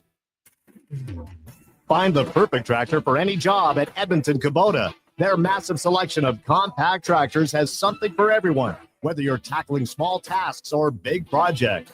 And right now, take advantage of 0% financing for up to 72 months. It's never been easier to get the power and reliability you need. Come down to Edmonton Kubota today and drive away with the tractor that's just right for you. Edmonton Kubota, where your perfect tractor awaits. Kevin Carius, Low Tide, Jason Gregor. They are all ready for the Cup run. Sports 1440 is your home for all things hockey, including our pre- and post-game show with Andrew Walker. Sports 1440 is Edmonton's sports leader.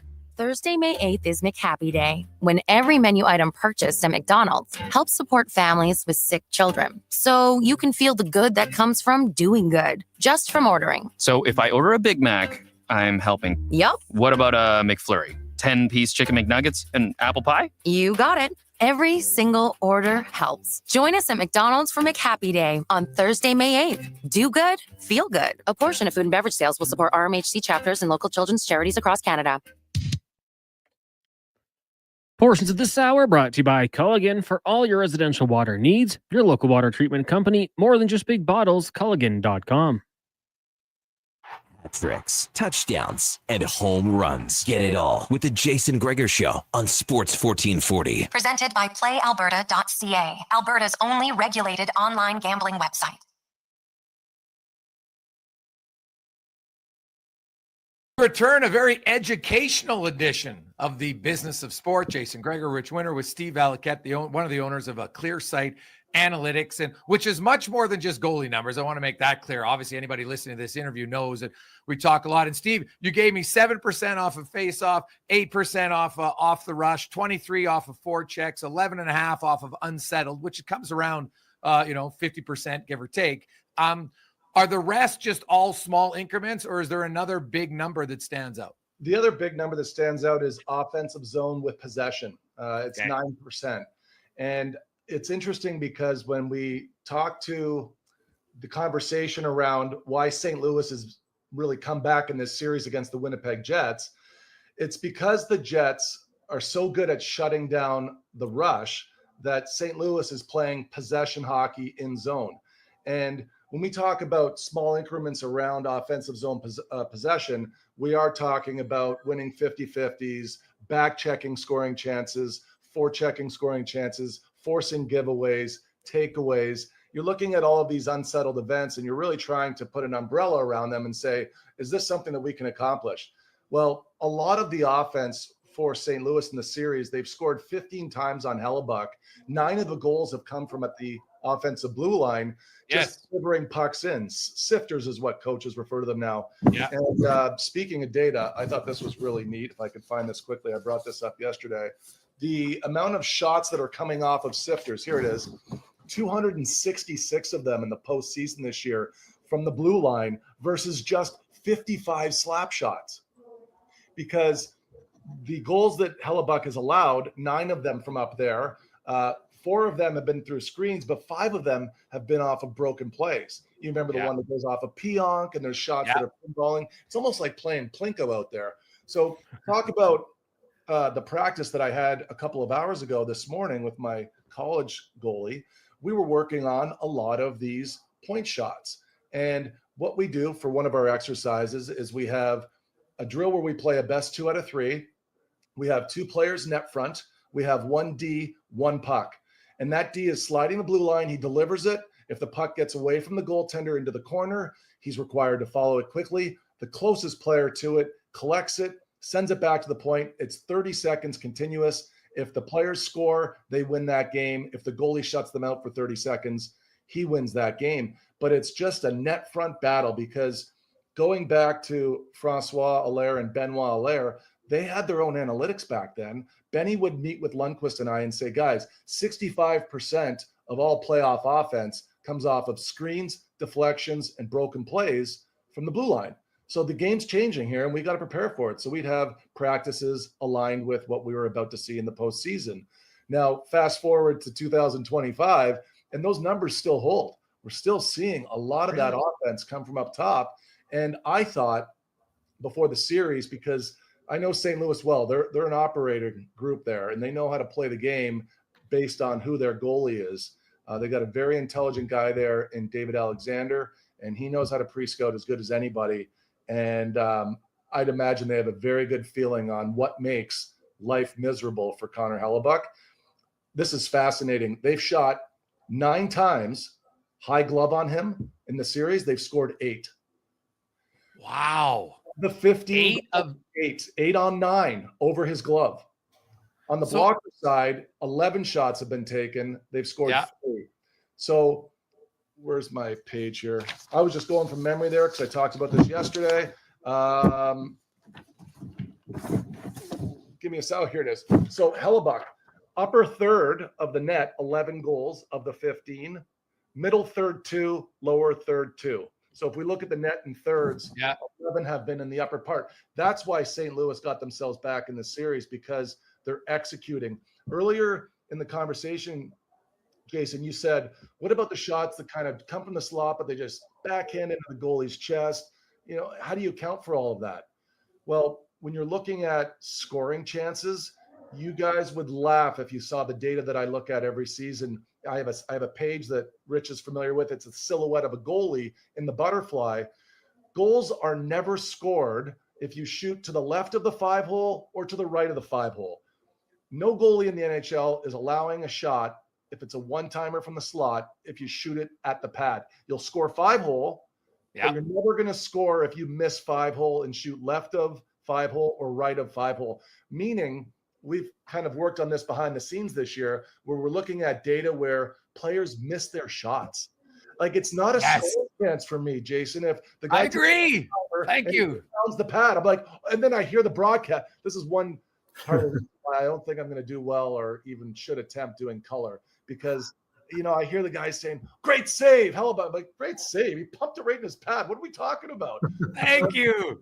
It doesn't fit for me. And I have a hard angle on that I can't really cross over. So that's just the point. Like, how often, and this is a big thing for me, Jason, when we're looking at players that miss their scoring opportunities, every goalie is going to seal the ice. It's just when. Now, if you know that, you've got to elevate your shots. Like, come on, 9 shots, 8 goals over his glove, you know, but St. Louis is executing their shots. They're getting it up. And it's not as easy as somebody may listen to us right now talk about. I can give you a good example. Last week, I have 2 righties on the ice with me as shooters. I'm a lefty. I refuse to shoot on the goalies. I think it's a terrible look to score on your own goalie. So coaches don't do it. And I certainly don't want to do it. But in this case, they couldn't take the one-timer from the same side of the ice as righties. So I have to come in there as a lefty. And the exercise is one that Allaire used to use with Lundqvist and I. The first 3 shots are 5-hole, so you get your timing to drive down and you pitch forward. And then the next group of 3 are shooting to score anywhere. So now it's my turn to take the one-timer. It's a pass from below the goal line to slot. I'm on my one-time side, and I attempt to elevate the shot into the upper third. I throw it on the ice and hit the pad. I'm like looking at my stick like, what's this? Try it again.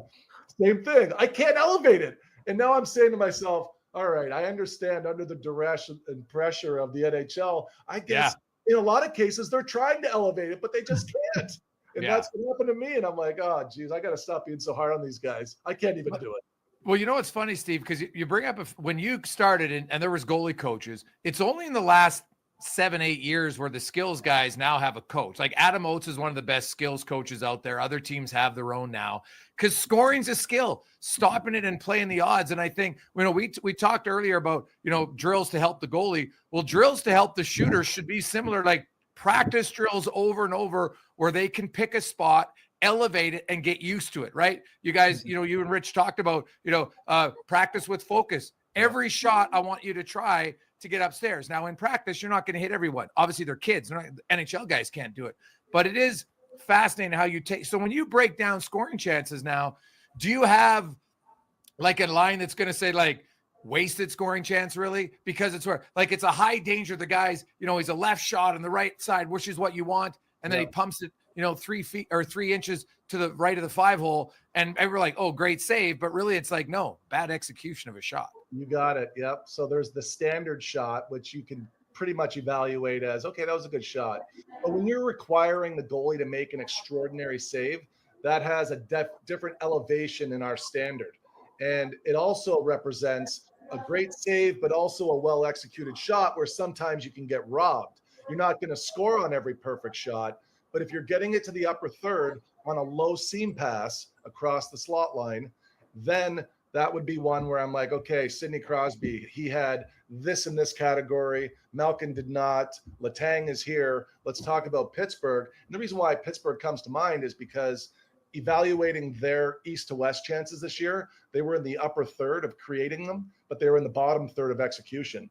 So it might be skills coaches. It might be stick calibration. I think John Healy, my friend, spoke to you guys about that. And that's a big thing. Like, we get fitted for golf clubs, but we're not fitted for sticks. And it really pisses me off. Like, yeah, I mean it. Like, a lot of why we don't elevate well is because we don't have the right stick in our hand. And then I've got the second part of the conversation I hear from players, which would be, all right, well, I'm going to make a lot more passes with this blade than I am with this wedge to shoot it. So I have to compromise with what I need.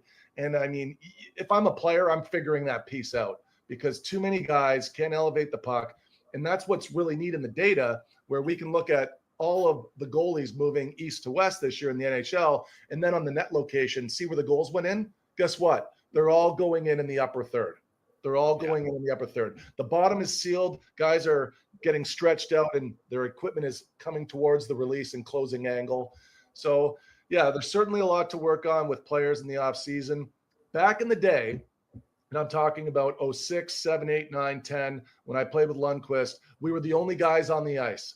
He and I, our goalie coach, 2 shooters. And this was cool. Allaire would always say to us before the season, pick 2 guys and they're going to have career years this year. And they always did. No matter who we picked, those guys, if they shot for us all season long for 30 minutes before practice, they all had career years. Just because just listening to us talk, learning about goalies, how to shoot, where to shoot, listen to the goalie coach. Like, I could help anybody score more. I know that. Einstein said, change the way you look at things and the things you look at change. And I think one of the things, if you're looking to progress, you're looking to develop your game, you've got to look elsewhere. You got to look for different information. And one of the things I've been thinking about a lot lately, and I've done a little bit of work on this, is I'm convinced that hockey is soccer on a smaller surface. Yeah. Basketball is hockey on a smaller surface. The difference between basketball and the others, they have the biggest guys on the smallest surface. So what I started looking at is how Phil Jackson's triangle offense might affect and impact an NHL power play, because these guys, you can't pass a ball to LeBron James if he's standing there, because everybody has got, it's all covered. They've got to receive the pass, moving, breaking down the defense, doing some of the stuff you talk about. And you'd be amazed. You and I, Steve and I talk about this a lot, ChatGPT. You go into ChatGPT and ask how the Phil Jackson's triangle offense could help an NHL power play or player development in terms of building spatial awareness. Those are the places Steve's starting along a road where he's creating data and information that nobody else has. We can need to go, if you want to be a better team, you got to go a little farther. And I think the triangle offense in basketball is probably a pretty good place to start if you want to create a power play that will be more effective than the ones that you see in the NHL now. I couldn't agree more. You know who I think is going to get studied a lot this offseason is Washington's offense, because they were triangle offense this year. And I think they scored 100 more goals than they did a year ago. So I think a lot of teams, if they're smart, they're really looking into what Washington did. They were a team that had free reign from the slot to not always shoot to score. It's not always the best opportunity to shoot to score from the slot. As crazy as that sounds, there are opportunities where 2 fan out, you've got a triangle, it's the pass off the rebound. You got a short play where guys are clamping down on you, and instead of shooting to score, you can pass it off the pad from 5 feet away.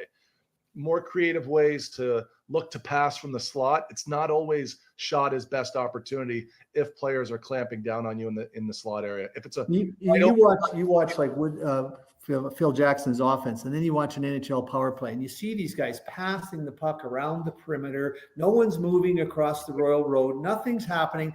What are they expecting? The 4 guys in the middle will fall over at some point? Like, it makes no sense to me. I get frustrated when I don't see a 5-on-3 score, Rich. I get so frustrated. It's like, you guys didn't. What do you guys do? Everybody should have a setup to be automatic on a 5-on-3, and I think it's automatic. You're creating a high danger chance. You're going to get 3 of them in 2 minutes. No sweat is a goal. But very few do. because it doesn't seem like they ever have a setup that everybody is aware of. They haven't coached it up. Most coaches I ever played for, guys, they never believed that you could coach offense. Oh, thank you. Yeah, Right? it's true. It's one of the most undercoached aspects of the game. It's like defense. We can coach defense because it's easy, because it's really just hard work. Get in the position, stay there. You got to have some creativity. You got to have some skill. You got to have some talent, and you got to do it over and over. And it's probably harder to coach. This has been a fascinating hour, Steve. I just want to end on, if you look at where we are today in 2025, if I fast forward to 2030, what do you think is going to be the biggest advancement for ClearSight Analytics that changes in the next 5 years? Oh, that's great. We've had a very difficult time using AI, and AI has had a difficult time being able to distinguish whether the goalie has had clear view on the puck or he's been screened. AI has a very difficult time picking up broken plays. And those two areas seem to be the most valuable places to score, because you're not allowing your goalie to have that all-important half of a second of clear view.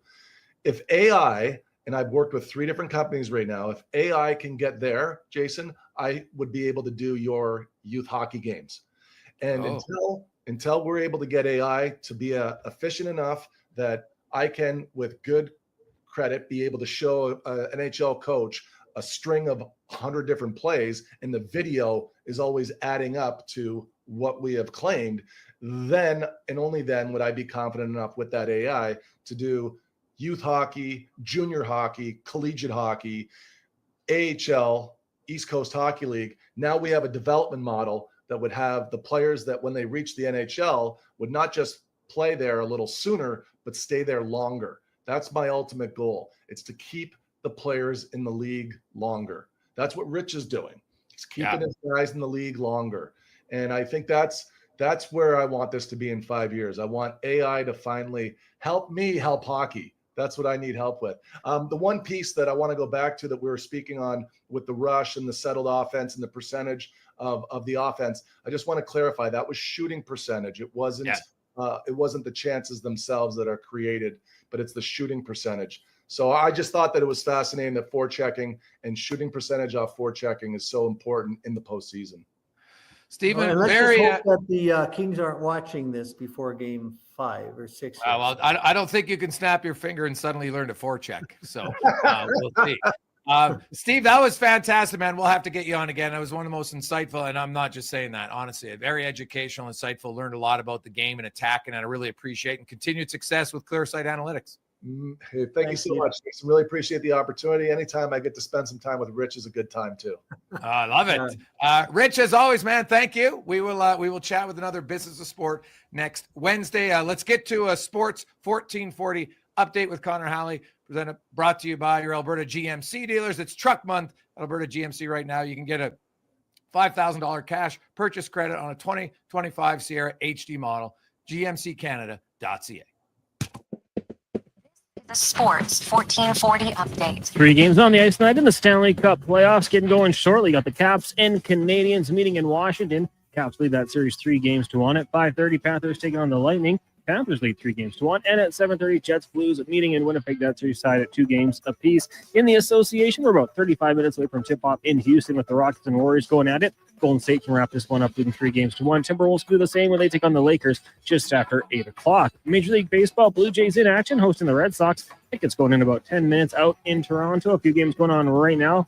In the second, Cards on top of the Reds 3-0, and the Yankees lead the Orioles 2-0. That one also in the second. Earlier today, Tigers knocked off the Astros 7-4. It was the Rockies over the Braves 2-1. Dodgers get past the Marlins 12-7. And the Padres edge the Giants 5-3. In the WHL tonight, 2 games at 7. Medicine Hat can complete the sweep over Lethbridge. And at 8 o'clock, Winterhawks hosting the Chiefs. Spokane leading 2-0. PWHL, we're a few minutes away from puck drop, is Ottawa hosting Montreal. And some news from the CFL. The Edmonton Oilers announced that second-round traffic. Darian Newell has received a 1-year suspension for violating the CFL substance policy. He dropped his appeal and has begun serving the suspension immediately. Coming up in hour 4 of the Jason Gregor Show, we'll be joined by Mark Spector of Rogers Sportsnet and NHL.com St. Louis Blues reporter Lou Korak. I'm Connor Halley. This has been a Sports 1440 update. Sports 1440 in West Edmonton Mall and Wetaskiwin. CKJR is a Stingray radio station. Download the free radio player app and listen wherever you go. Explore beyond the boundaries of capability and value during Truck Month at GMC. Right now, get 0% financing for up to 72 months on the 2025 Sierra 1500 Crew Cab Pro Graphite. With a TurboMax engine delivering 310 horsepower, GMC Pro safety features including automatic emergency braking, plus a max towing of up to 9,500 pounds. You'll be ready for anything this Truck Month. Ask your GMC dealer for details. Thanks. Last season, you bought new clubs to fix your game. You spent the entire season trying to learn how to hit with your magic clubs. And guess what? Thanks. They didn't help your game. Now you're convinced it's your swing, but it really is your clubs. Even though you were told the ones you bought were the best ever made, if they were, you would have gotten better. Every day at Fitted Golf, we continue to prove the right clubs make all the difference in the world.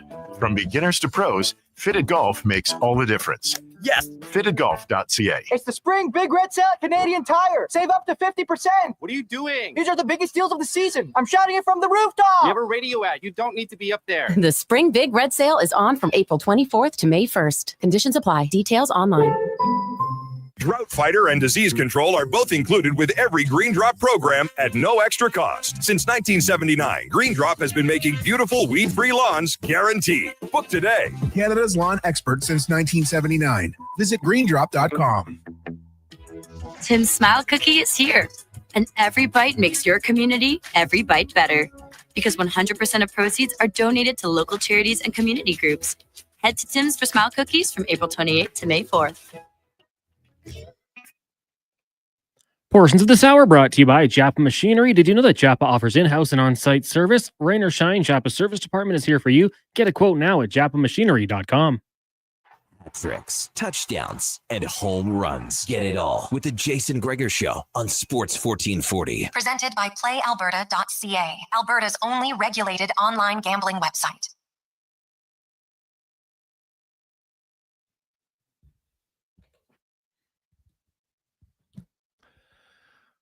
Welcome back. Jason Gregor, Connor Halley, Sports 1440, Oilers Nation, YouTube, Facebook, X, and Instagram. The Gregor Show is always presented by PlayAlberta.ca. It is Wednesday. You know what that means. Lotto 649, $56 million in the goal ball jackpot, classic jackpot of $5 million. You get your tickets there at PlayAlberta.ca. And hey, if you want to tickle your fancy on some goals or spreads or hits, playing the games at PlayAlberta.ca. Of course, tonight in the National Hockey League, there are a few elimination games. The Lightning at home need a win to stay alive, and Montreal on the road in Washington, and the Capitals, they get the big man, Mr. Protas, back in the lineup tonight. So that's going to make them even better. So a tough one. Can the Capitals move on and become the second team into the second round? Because the first team in is the team they'll face if they win, the Carolina Hurricanes, who dispatched of New Jersey in 5 games. Not a huge surprise when you consider all the injuries in New Jersey. Although the Devils, tough last game of the season. You're up 3-0, and you end up losing 5-4 in overtime. 833-401-1440. 833-401-1440. You can text us in our UL inbox. We got some comments from Chris Knobloch coming up a little bit later on in the hour. But first, we'll get to the spec report brought to you by GS Construction, your underground infrastructure specialists. And they are hiring. If you want to work for a fantastic company with incredible benefits and more, go to GS Construction and apply today. As Mark Spector from Rogers Sportsnet joins us. Spec, my man, how you doing? Oh, dandy, Jay, dandy. Back in town. Let's go, baby. Last night, Spec, you don't see a game like that very often, from opening face-off to the final whistle, where one team is in complete control. They're never on their heels. There's never the other team, having 2 or 3 shifts, forcing the goalie to make Greg saves. Pickard obviously stopped Kempe on the breakaway, and the partial breakaway there, that was good. But, even when LA scored a goal, despite being outshot 21-7, then Edmonton just respawned by having the next 7 shots, including a goal from Evander Kane. Like, I can't recall a game, Spec, where you're just like, oh, geez, other teams got the Oilers on their heels. Didn't happen once last night. Well, you shouldn't be able to recall it because according to Mike Kelly, who we all know is pretty much a stats guru out there, the expected goals were 8, 20 for Edmonton to like 1.5 for LA. He said there hasn't been a game that was that lopsided since the 2016-17 playoffs. So it's like a decade of playoffs almost, right? So yes, sometimes the analytics and the eye test meet halfway. And I thought to myself when I was in the rink last night, I can't remember. LA didn't get usually the other team gets the bite, and they string together 5 or 6 shifts where they have some time, where they have the game, and they're pushing the pace and they're having their bite. Didn't happen all night long. I thought, I can't remember a game this lopsided. You just said it, and I saw Mike's stuff, and I think we're all on the same page, man. That was a serious butt whipping last night on everything but the scoreboard, Jay. Everything but the scoreboard. Yeah. Wow. And hey, the score doesn't always tell you the truth, but they did win the game, and that's all that matters at the end of the day, whether you win 7-1 or you win 3-1. And I'm sure that LA is going to look and say, hey, guys, they need an empty net goal to beat us. They played their best game. That was it. We got a great goaltender, yada, yada. Use anything you want now to, to tell yourself that you can win. And I totally understand it. But man, you're the Edmonton Oilers spec, and it, that was as close to a perfect game as you can get. So, it's not like you can say, hey, just bring the same effort again. I'm sure their effort will be there, but the Kings might be better. But man, the Oilers got to be coming home here pretty darn confident that for the last 100 minutes, they have absolutely owned the Los Angeles Kings. Yeah, they took this series over at the start of the third period of game 4 and haven't given back an inch yet. So yes, 5 periods of hockey, all Oilers, total domination. It's Darcy Kemper last night, what a goaltending performance by him, and that's another way, sort of personally, I always look at games. Whose goalie had to stand on their head? Well, this guy had to be Superman just to let in 2. It was unbelievable how well he played. After 2 periods, it should have been 5-6-1. So yes, Edmonton comes home feeling good. Of course, we talked about the desperation in game 3. I remember saying to you, Jay, that Edmonton being down 2-0, LA can't match that desperation. It's real desperation that the Oilers had that night, and it showed on the ice. The opposite is true now. There's only one team whose season's on the line tomorrow night, and it's LA. But, once you get to this point in the series, the Oilers aren't the Leafs. They know how to close, right? They've closed series out before. They're at home. They don't want to go back to LA. This is, LA, if they win tomorrow night, man, they have to raise their level so far from where it's been. I mean, so far, if they think they're coming into this building tomorrow night and beating the Oilers. Well, Spec, I looked it up. This version of the Edmonton Oilers have never lost a clinching game when it wasn't game 7. So because if you say, well, the other team, their season's on the line and they got to match it. The Oilers are 6-0. They have never, when they have a chance to end a series, they end it, right? Dallas game 6, Vancouver game 6, and they were staving off elimination there. LA every year. You go back to San Jose Sharks in 2007, or sorry, the Sharks in 2017. The only ones they've lost is game 7 of the Ducks in 2017 and game 7 of the Stanley Cup final. And that's when both teams, hey, you both can win, you move on, both lose, you're done. So they've shown an ability that, the other team might be desperate, but they found ways to match it, right? Like you remember that Connor McDavid game in game 7 of 22, Cody Ceci opens the scoring. And even though they won 2-0, they dominated, right? Mike Smith had a fairly easy shutout in game 5 last year. They really controlled it. Now game 6 against Dallas was the one game where they really needed their goalie to steal it for them. But other than that, they've been the better team most times when they have a clinching scenario. Well, I think back to game 5 in Calgary as well in that series, right? Yeah. Down to Calgary. That was an overtime game, but they did win that game too. So yes, a couple of weird things. Like I'm never, you and I know each other pretty good. I don't get on the refs a whole bunch. I thought last night was, insanity that you could watch Edmonton have the puck as much as they had it and dominate the game absolutely to a historic degree, and LA gets 3 power plays and Edmonton gets 2. Like What the hell's going on with that, Jay? I don't care who the teams are. It could be Pittsburgh playing Carolina. If one team has the puck that much all night and is that much better, and you're telling me that they get less power plays than the other team, are you serious? How on earth did that happen last night? Well, the one that stood out to me was the Brant Clark on Evander Kane. That's a penalty upside down every day. Like, doesn't matter. Like, that should be a penalty. I'm not sure I saw a ton of other ones. Some people thought the leg on Hyman, although that was two guys, just to me, that was inadvertent contact. There was some thought maybe the trip on Bouchard at the blue line. Okay. But you know what? I kind of thought, Spec, like the Oilers were so far ahead in the game. And LA they played such a tentative game all over. Like, I know they had some hits because they were so far behind the play, right? Like, I was trying to find, when did they have a hit that was like impactful? You know what I mean? Yeah, no, they were chasing the game completely. But I mean, the game starts out with Nurse put his stick in the feet of, I forget who the Kings player was, and got a penalty. The guy stepped. Lapierre? Yeah, Lapierre steps on his stick. He just stepped on it. Yeah. And I thought it was Turcotte. But anyway, who cares who it was? Might be Turcotte. And I thought at the moment, okay, you know what? If that's a penalty, like his stick was around his feet. It wasn't a can opener. His stick was around, and the guy stepped on it and he fell, and they call a penalty. Okay, that's fine. But now you're setting a bit of a standard tonight. I expected with that call getting made, I mean, it was early in the game, right? I thought with that call getting made early in the game, we're in for some power plays tonight. And you weren't. We weren't at all.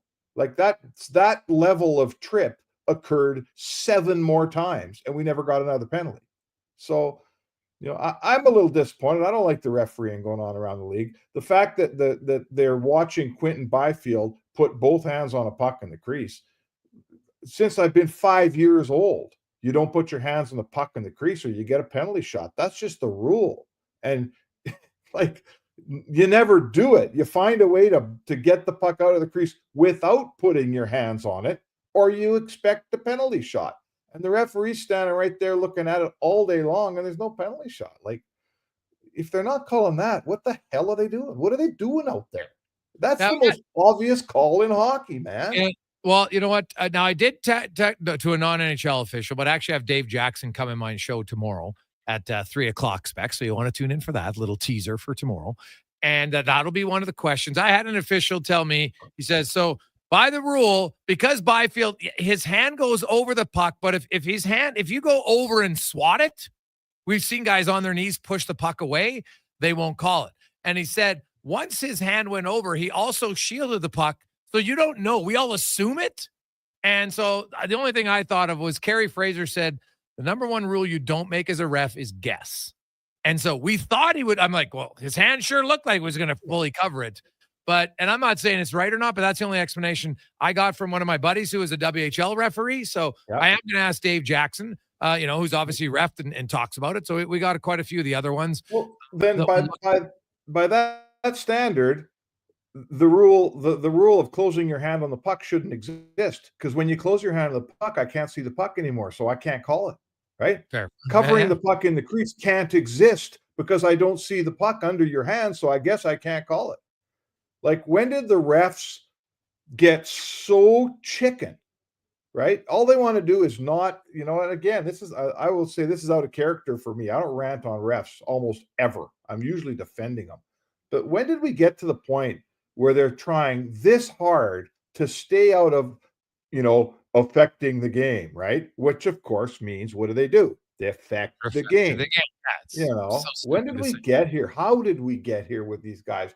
We're at the stage now where you touch a guy on the glove with your stick and you don't get a call. And then Connor Brown's holding a busted stick in his hand, right? A busted stick in his hand. It's a clear penalty. Like, we see it for 82 games, but because it's a playoff game and it's close, you don't get a call because I don't want to affect the game. Like, what the hell happened to the officials in our league? They're totally, I don't know. Well, I think they're scared. They're scared. Well, they're scared because nowadays there's so much that's reviewed. And like, I think they look in, well, it's close. I won't call it because it's going to be reviewed. And then it doesn't matter. And I wonder how much of that. We'll ask Dave because I actually, I have a few questions. One of those is about that. Like, he would know, right? And how much of that comes down. Like, I do know this, Spec, and I'm going to ask Dave about what's the actual rule on dropping the puck on the face-offs, because we're seeing now Draisaitl's been kicked out lots, and Draisaitl even admitted to me that he goes, "Hey, I like to cheat on. I try to time it," and he's willing to get kicked out of some of them, right?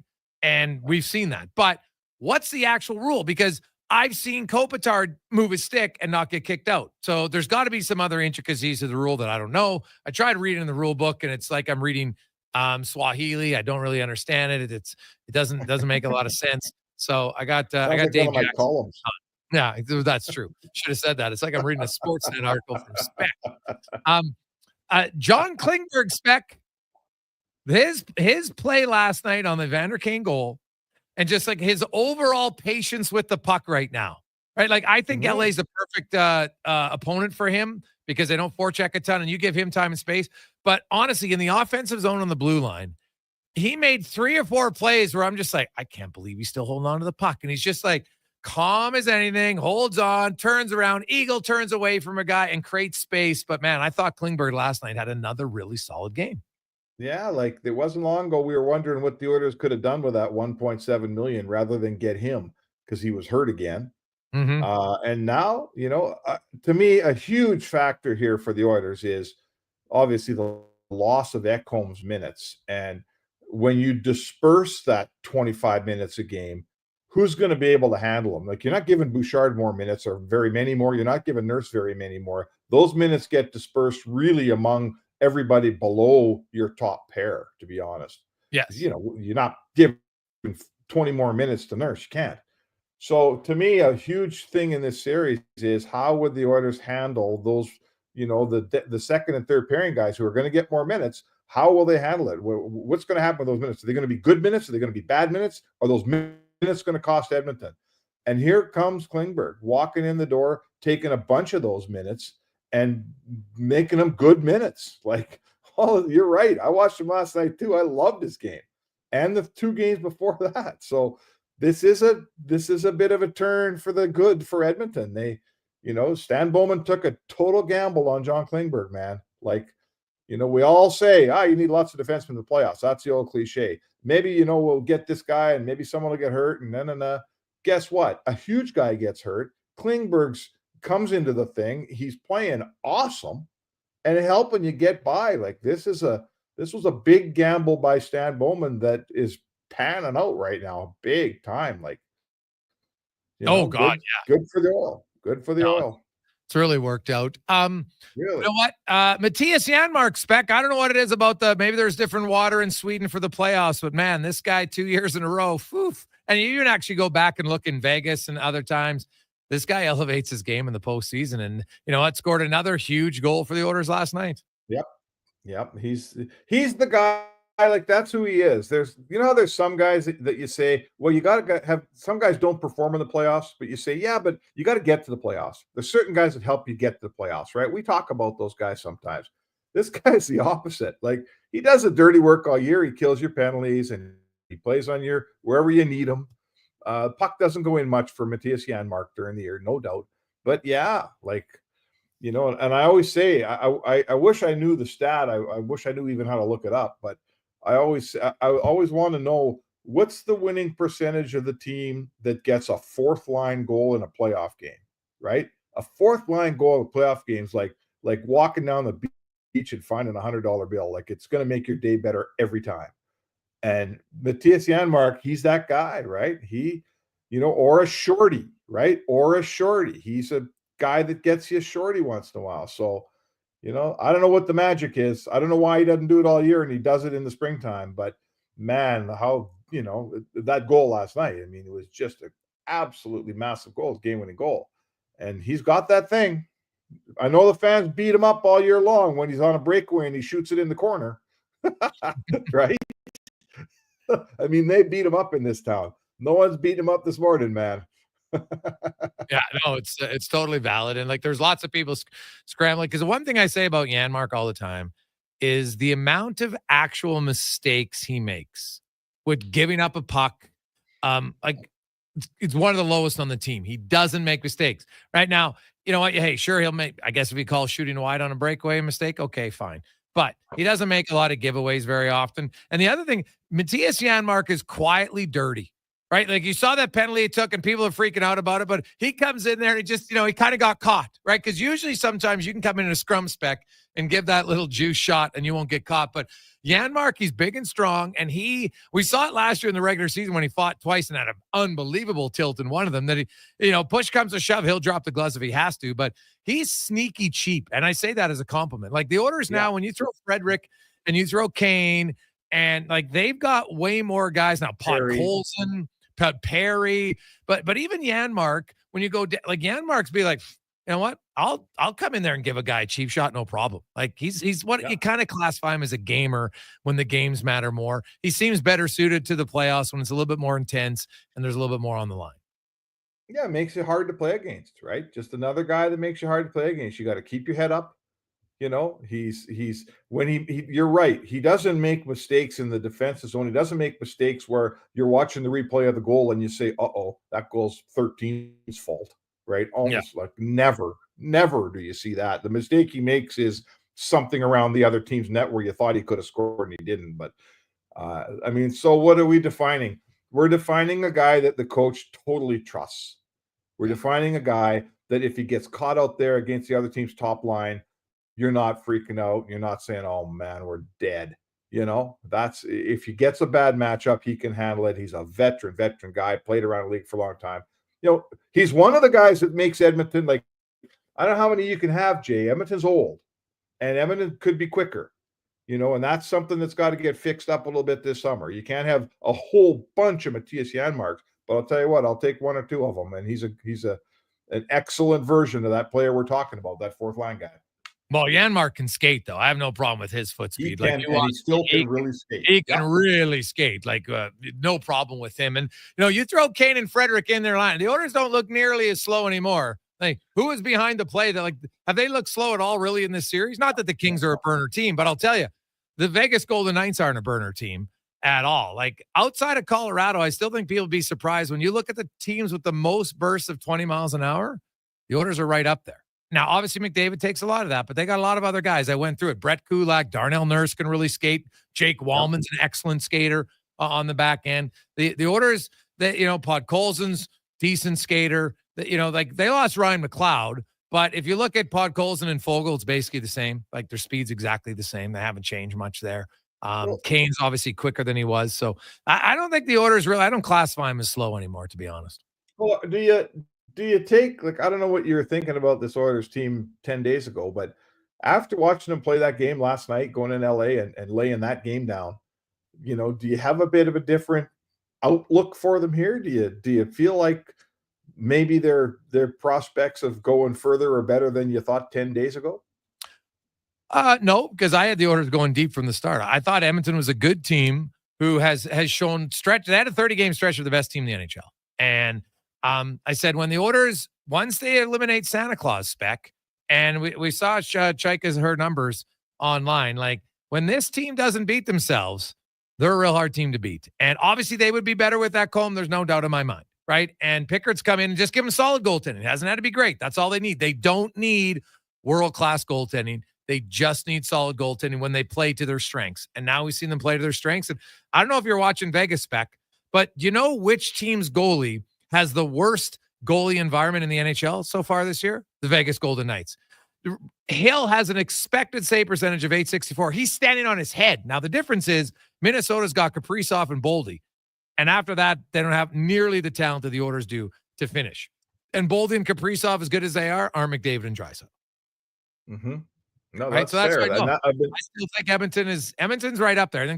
I was surprised at how many people picked the Kings to beat the Oilers. I thought of all my picks, I was like, the Oilers, are you kidding me? The LA Kings cannot beat the Oilers. And I'll say it again, go back and watch the first two games. Spec, the Oilers, and I counted 7 goals that I could have scored on with that much time. And hey, trust me, I've lit up Joaquin Gage, former NHL goalie, when I have that much time. Because and I'm no Kempe, but it was so bad in the first 2 games. And now the Oilers are playing like what they're capable of. They are Jekyll and Hyde. And so to me, it's more so, can the Oilers not beat themselves than other teams beat them? Now, you get to the Cup final or some other deep teams. Yes, it's hard. But honestly, I'm not surprised that the Oilers are ahead of the Kings. I picked them in 6, and I expect them to win tomorrow night. Yeah, I thought they would beat LA, and I think I was, let's take stock on the next series. I don't like to pick series ahead of time. I'll be honest with you, when the playoffs started, I didn't like Edmonton's game very much, and I didn't like them against Vegas. If you'd have told me they were playing Vegas, I would have picked Vegas. But having said that, this is, all those things, these guys that are coming back, like Klingberg, massive positive arrows up contributions here. Kane, oh my goodness, does he make you better when he's playing like this? And I've said it 100 times, I'll say it 101. I was wrong on Kane. I didn't think he could have this much contribution this fast. I was like, if they get 3 rounds, okay, maybe. But 3 games, he's been a really huge contributor. That's arrows up for the Oilers. They've just their defensive game has come around here. Like you say, they stopped giving it away. I think we all, the whole city beat up on Skinner so badly, playing behind that environment you just described. So, I always said, if they play the kind of hockey, Jay, that they played in the first 2 games, I don't care who's in goal. They're not going to win. They're not going to win series. You're not going anywhere giving up that level of chances. If you play the way, sure, last night was a total domination, but if you play a more solid defensive game, they've got enough goaltending. Stu Skinner's enough goaltending. Cal Picker shows he's enough goaltending if you play the right way in front of them. So, listen, I think it's fair to say, like, they're solving LA again. This is the old Oilers and LA thing, right? First few games, LA gives you some trouble. They line up at center ice. They play the same boring, crappy way. And then the Oilers start pulling away. And here we are 4 years later. They're pulling away again. They're looking to wrap this thing up in 6. I would, if they played 100 more times, I'd pick the Oilers every time until LA proves they can beat them. Yeah. Spec, have yourself Did a you good hear one. Kemper, by the way? Sorry to interrupt. Did you hear Kemper after the game last night? Oh, he basically said, man, he said, we have to, when they get going, we're having a really hard time with them. He says, I'd sure like to see us when we get a lead, keep pressing and try to score some more goals and maybe cycle it offensively. Maybe sitting back like this isn't so great. I'm paraphrasing him, but he took a nice run at the LA coaching philosophy after the game last night. And if your starting goalie's saying that, I'm here to tell you there's 7 or 8 guys in that room that think exactly the same thing. Yeah. Well, it's hard to argue, Spec. Forechecking works. We had it with Steven Valiquette last, but the Kings, they know better. We don't need a forecheck. Let's just give up the puck more. Makes no sense. Spec, have yourself a good one. We'll chat with you tomorrow. All right. Sounds good, Jay. There you go. That's the Spec Report brought to you by GS Construction. We're a little bit late. We'll come back. Luke Korak next on The Gregor Show, presented by PlayAlberta.ca. It's A the only pizza from online Papa sports- John's is already pretty great. But you know what's even better? 2 pizzas from Papa John's. For a limited time, get a medium 1-topping pizza for only $6 when you order any large specialty pizza at regular price. The works, the meats. Pick your favorite specialty pizza and get even more delicious Papa John's to enjoy. Whether you're feeding your family, your team, or yourself, get your next meal from your locally owned and operated Papa John's. Better ingredients, better pizza. Papa John's. Spring style and road-ready performance are more affordable than ever. Now at Volvo Cars Edmonton. Lease or finance a 2025 XC90 plug-in hybrid from 1.49% and save up to $5,000. Lease a 2025 XC60 plug-in hybrid from 4.9% and save $3,000. Lease or finance a 2025 XC40 from 0.49% and save $2,000. Get ready for the open road at Volvo Cars Edmonton. Great vehicles, better services, only at VolvoCarsEdmonton.com. Legacy Heating and Cooling jingle auditions take 1 for Gene Principe. Hey, thanks for being on time. I'm always punctual. Now, how about some cool beats while I drop the heat? Ready when you are. Tall legacy, tall legacy. Nice. Boom! I'm a musical genius. Legacy's going to love this for AC season. What's not to love with no interest and no Principe payments for 1 year? Are you always like this? Yep. Unlike Legacy, I never know when to cool it. Legacy Heating and Cooling. Silent Rides is one of Alberta's premier bus charter companies. With state-of-the-art motor coaches, we provide our customers with the safest and most reliable ground transportation. Our seatbelt-equipped buses have become the preferred carrier for many local sports teams, tours, corporate outings, and other various travel across Western Canada. For more information and to request a quote, call 1-877-748-0991 or visit silentrides.ca. Thursday, May 8th is McHappy Day, when every menu item purchased at McDonald's helps support families with sick children. So you can feel the good that comes from doing good, just from ordering. So if I order a Big Mac, I'm helping. Yup. What about a McFlurry? 10-piece chicken McNuggets and apple pie? You got it.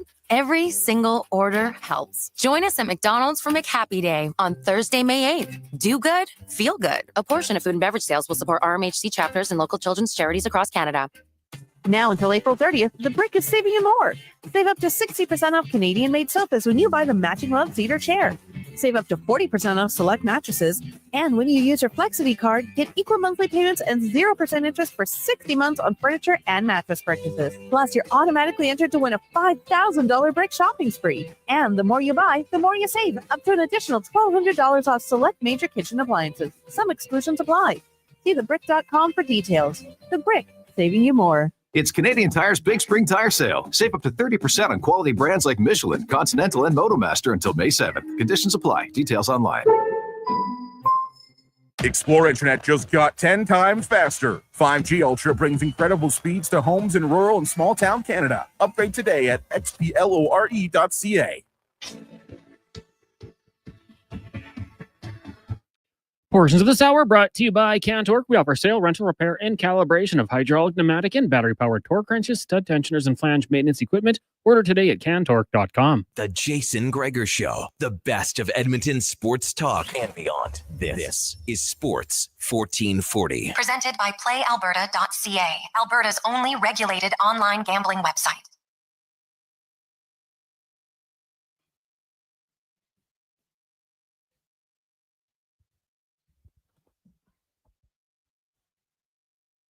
Five 5:32. Ooh.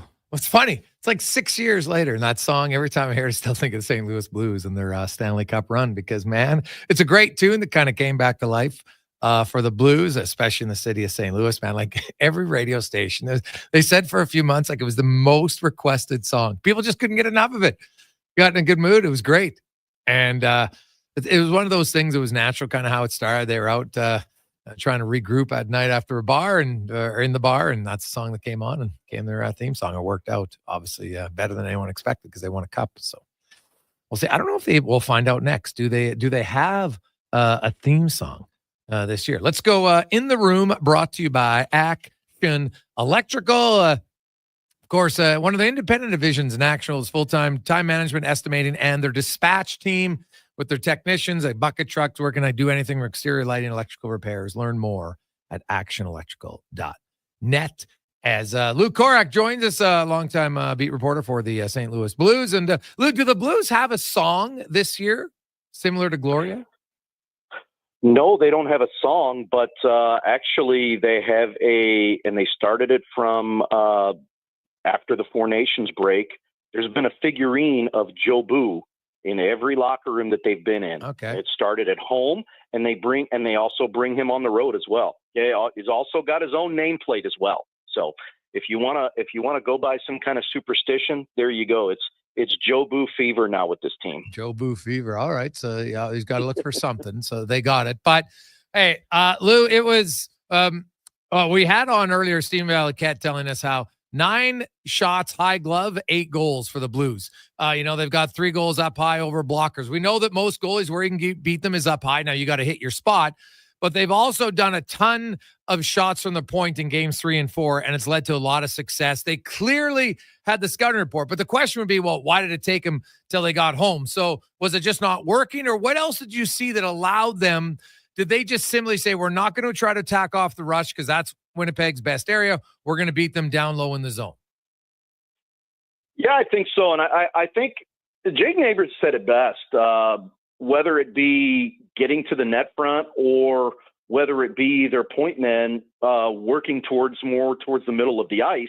It's just the will to get there. I mean, Winnipeg's got not only they got some big forwards, some big heavy forwards that'll hit you hard. I mean, obviously one of the most physical series in this first round. And it's evidenced by, teams going out there 40, 50. And game 3, they both were over 60 hits in that game. So you just have to have a will. And I think what their D-men are doing is they're not getting trapped along the walls when they enter the zone. They're finding their way more towards the middle of the ice, and they're just finding lanes to the net with traffic there. I mean, those are a couple of areas that Jim Montgomery obviously wanted to see get better when they came home. It obviously worked. I mean, when you're able to score 11 goals against a guy that's probably going to win the Vezina this year, and if he's not in the conversation for Hart, he certainly is going to be right up there. You're doing your homework, you're doing your job right. He hasn't been chased all year, and they've chased him in back-to-back games here. So I think this is they found something that works. Now, whether they can take this with them on the road, because obviously matchups are going to be different. That's remains to be seen, because this is the only series where road team has not won a game. And I don't know what do they always say? A playoff series never starts until the road team's able to win. So they have their chance to do that here tonight. They certainly have the momentum. Now, whether they're going to be able to keep it, I certainly didn't think they were going to win in that kind of fashion going into game 4 after the way things went in game 3. But you got to figure, this is going to be one of those knock them, drag them out kind of games. But if they continue to do the things like you mentioned that they were able to successfully do in games 3 and 4, I think they're in a good spot. Lou Korak joins us. So, Lou, on top of scoring all the goals, they're not giving up any. Like, they outscored them 12-3 in the 2 games in St. Louis. So, obviously, offense is working. What's been working or better or different defensively? Well, they're getting, as I mentioned, they're getting the matchups. So, and truthfully, Jim Montgomery even said it today that, we in the media maybe overplay the matchup stuff a little more than what really matters here. I know from his perspective, he doesn't care whether he's got the Robert Thomas line out there or the Braden Shen line out there with Jake Neighbors and Jordan Kyrou, and obviously Thomas has got Buchnevich and Jimmy Snuggerud. He's comfortable with either one of those lines out there against the Scheifele line. Now, you saw a little bit more of the Shen line out there against that line in games 3 and 4, just simply because there's a little bit more bite and physicality on that line that's going to hit those guys. And they felt the physicality a little bit more in the 2 games in St. Louis. And when you've got Braden Shen and you've got Jake Neighbors, guys that are willing to play the physical game, it's certainly going to make a difference. They outscored them. They outscored the Scheifele line 3-0 in the 2 games here at 5-on-5. And it was the exact opposite. It was 3-0 in games 1 and 2. Even strength when the Scheifele line was on the ice. So if you want to call it matchups, go ahead. But I just think they've been a little bit more physical with them in the proper areas. They're not allowing those Jets, the Jets on the flip side, they're not allowing their big forwards to get net front traffic. They're doing a good job of clearing it. Jordan Binnington seeing shots. And quite frankly, like Jim Montgomery said after game 4, our goalie is making saves. No, always helps when your goalie does that. No question about it.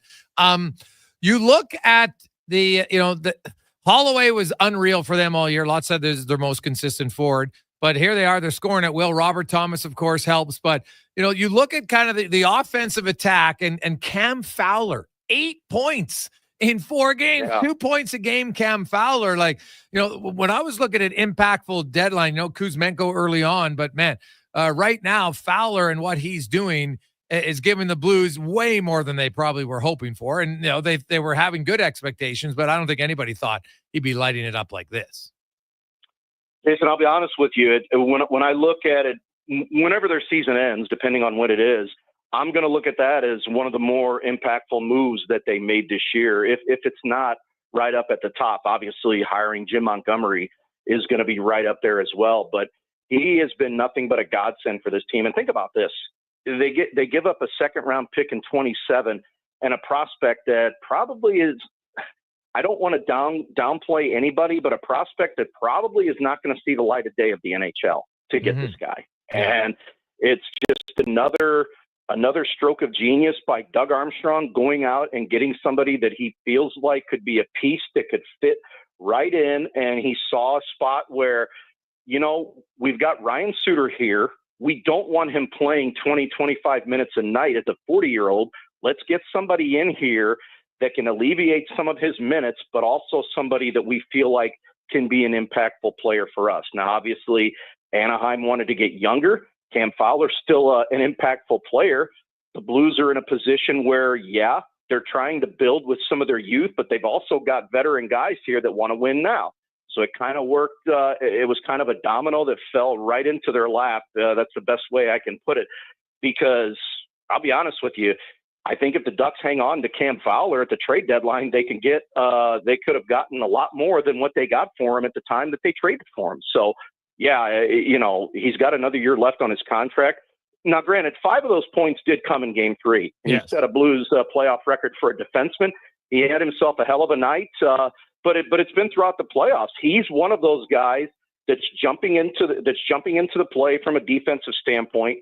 He's finding ways to get pucks to the net, and those guys that are in and around the net are the beneficiaries of that, because those pucks are getting through. And it's been a big benefit for them. And I think the most important thing that he has is a calming influence back there. I mean, he just dumbs things down for those guys and doesn't let everybody get overwhelmed. And I think Colton Parayko's benefited greatly from having him as a partner. Speaking of Parayko, he missed basically all the time since Four Nations, came back very late in the season. How's he looked since returning? Good. I mean, he's had his moments. I still wonder if he's completely 100% healthy. Now, games 3 and 4 sure as heck didn't show that, because I thought he had obviously his 2 best games of this series, because it just didn't seem like he had, that commanding presence on the ice in games 1 and 2 that he normally has. So you wonder at times. I mean, obviously he had his knee scoped, and I know that's typically about a 6-week timeline, but it still takes you a little bit to get back into the flow of things. And I think you're starting to see that here again. He's just got that skating ability where he just makes it look so seamless and so effortless. And I was just able to see that once again. When you see him skating and it just doesn't look like he's exerting all that much energy while he's doing it, he's back to himself again. And obviously he's got a bomb for a shot. He's been another guy that's been a part of that blue line that's just been filtering pucks to the net. He scored a one-timer power play goal in Game 3. And when they have him at his best, obviously with him and Fowler going at it, and I'd be remiss if I didn't mention Philip Broberg and Justin Falk, the only defensive pair, I looked this up last night, the only defensive pair in the playoffs so far that have played 4 or more games that have not allowed a goal at even strength in these playoffs. That's pretty remarkable. Oh God. Yeah. It's impressive. And we know that Broberg's been a real good addition to them. So should be a great game tonight. The whiteout, we'll see if the Blues can make it a real series, winning on the road tonight in Winnipeg. Thanks for your time, Lou. Enjoy the game. All right. Take care. There's Lou Corrick joining us from St. Louis from NHL.com. We'll return some early goals in the Montreal-Washington game. I'll update you on that. We'll hear from Knobloch and more on the Gregor Show, presented by PlayAlberta.ca. Get in the game. Lotto 649 tonight. Ooh, big draw. Your chance to win $56 million. The Kyler Yamamoto of Lotto 649. Legacy Heating and Cooling jingle auditions. Take 1 for Ryan Nugent-Hopkins and Zach Hyman. Are you ready, guys? We were born ready. Heck yes, Nuge. Drop the beat. Legacy. We freaking killed it, Nuge. That's what I'm talking about, Zachary Martin Hyman. Nice guys. We're going to sell a lot of air conditioners. Hey, doesn't Legacy offer no payments and no interest for a year on those? Yeah. Well, thanks for the assist on the copy points there, Nuge. It's just what I do. Legacy Heating and Cooling. My utility bills are going through the roof. How can I take advantage of the sun and put my lazy roof to work? Sounds like a job for the men and women of Action Electrical. Energy team reporting. When you're ready to make your home or business more efficient, Action Electrical has the power to install solar panel systems and EV chargers. Facing an electrical menace? Call on the men and women of Action. Operating throughout Alberta with supercharged skills and strong family values. ActionElectrical.net. A pizza from Papa John's is already pretty great, but you know what's even better? 2 pizzas from Papa John's. For a limited time, get a medium one-topping pizza for only $6 when you order any large specialty pizza at regular price. The works, the meats. Pick your favorite specialty pizza and get even more delicious Papa John's to enjoy. Whether you're feeding your family, your team, or yourself, get your next meal from your locally owned and operated Papa John's. Better ingredients, better pizza. Papa John's. Explore beyond the boundaries of capability and value during Truck Month at GMC. Right now, get 0% financing for up to 72 months on the 2025 Sierra 1500 Crew Cab Pro Graphite. With a TurboMax engine delivering 310 horsepower, GMC Pro safety features including automatic emergency braking, plus a max towing of up to 9,500 pounds. You'll be ready for anything this Truck Month. Ask your GMC dealer for details. At Fountain Tire, we're all about one thing, taking care of your vehicle. Oh, and your wallet. I guess that's 2 things. Save up to 20% off select tires until June 14th. Fountain Tire. We're on this road together, Canada. If you bleed orange and blue and you're not using the all-new Play Alberta Sports and Casino app, then you're missing out. It's the only online sportsbook with odds boosts on all Oilers games. And now, it's not just sports. Play the slots, hit the tables, buy lottery tickets, all in one app, all across Alberta. Download Play Alberta now from your phone's app store and use promo code GOAL for a $100 bonus. That's promo code GOAL! I'm Rick Showers from No Bull RV, and I love being Canadian. Despite what's happening south of the border, we've never been more united in our country, and that's a good thing. Know what else I love? The great outdoors in Canada. We can wake up on the prairie and fall asleep under a Rocky Mountain sky. That's right, Bob. Visitors will travel halfway around the world just to experience what we have in our own backyard. We're so lucky to live here, and that's why the good Lord created the RV, so you can spend more time in the great outdoors. And the best RV is a used RV, right, Rick? Every RV is a used RV, Bob. Unless it's still on the dealer's lot, it's used. All of the RVs at No Bull are used as well, which means they're already in Canada. Nobody can slap a tariff on a used RV. If it's here and it's used, that means it's Canadian. No surprises, no worries, just the best outdoor experience Canada has to offer. And that's No Bull. NoBullRV.ca. Tim's Smile Cookie is here, and every bite makes your community every bite better. Because 100% of proceeds are donated to local charities and community groups. Head to Tim's for Smile Cookies from April 28th to May 4th. Explore Internet just got 10 times faster. 5G Ultra brings incredible speeds to homes in rural and small town Canada. Upgrade today at xplore.ca.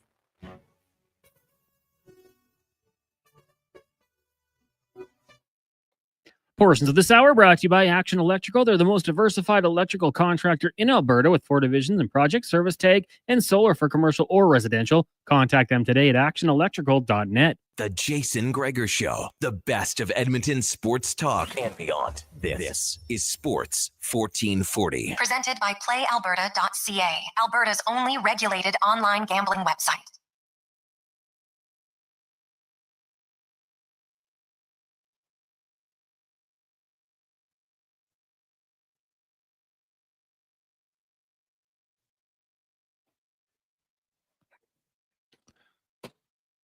Rolling through, lovely Wednesday afternoon. Tomorrow, we'll, of course, have more wall-to-wall coverage. Oilers and the LA Kings are the Oilers for the 4th consecutive year. They have a chance to knock the Kings out. They've done it. Game 7, Game 6, Game 5. Each time is the first time the Oilers had a chance to eliminate them, and they did. They will look to continue that tomorrow night as the Oilers come home fairly confident, I would think, but probably not overconfident. Let's get to, we'll hear a little bit from the head coach of the Edmonton Oilers right now, Chris Knobloch, and just, he talked about his team and what they've done to have things go their way and now lead 3-2 in the series. Shown that there's no quit in this team, whether that's game 3 or game 4, even game 1 that we almost came back from. I think the guys have been sticking with the plan and working hard. And I think obviously last year's playoff run has had a tremendous effect on our team. because of the adversity we hit and the stress of playing those games. And right now you can see it paying off with guys not getting flustered with the way things are going at certain points of the time. And you can even see in game 5 where we played a really solid game, didn't have the results that we would have liked, but they stuck with it. Oh, did they ever? Yeah, they never let go at all. Looking at the defensive unit without Ekholm, and they've spread out the minutes, and you've had a lot of guys play better. I don't think we're ever going to replace an Ekholm. Ekholm just gives us so much, but the group that we have right now are doing a tremendous job stepping up in his absence. And think about, we're fortunate to have that depth that we have.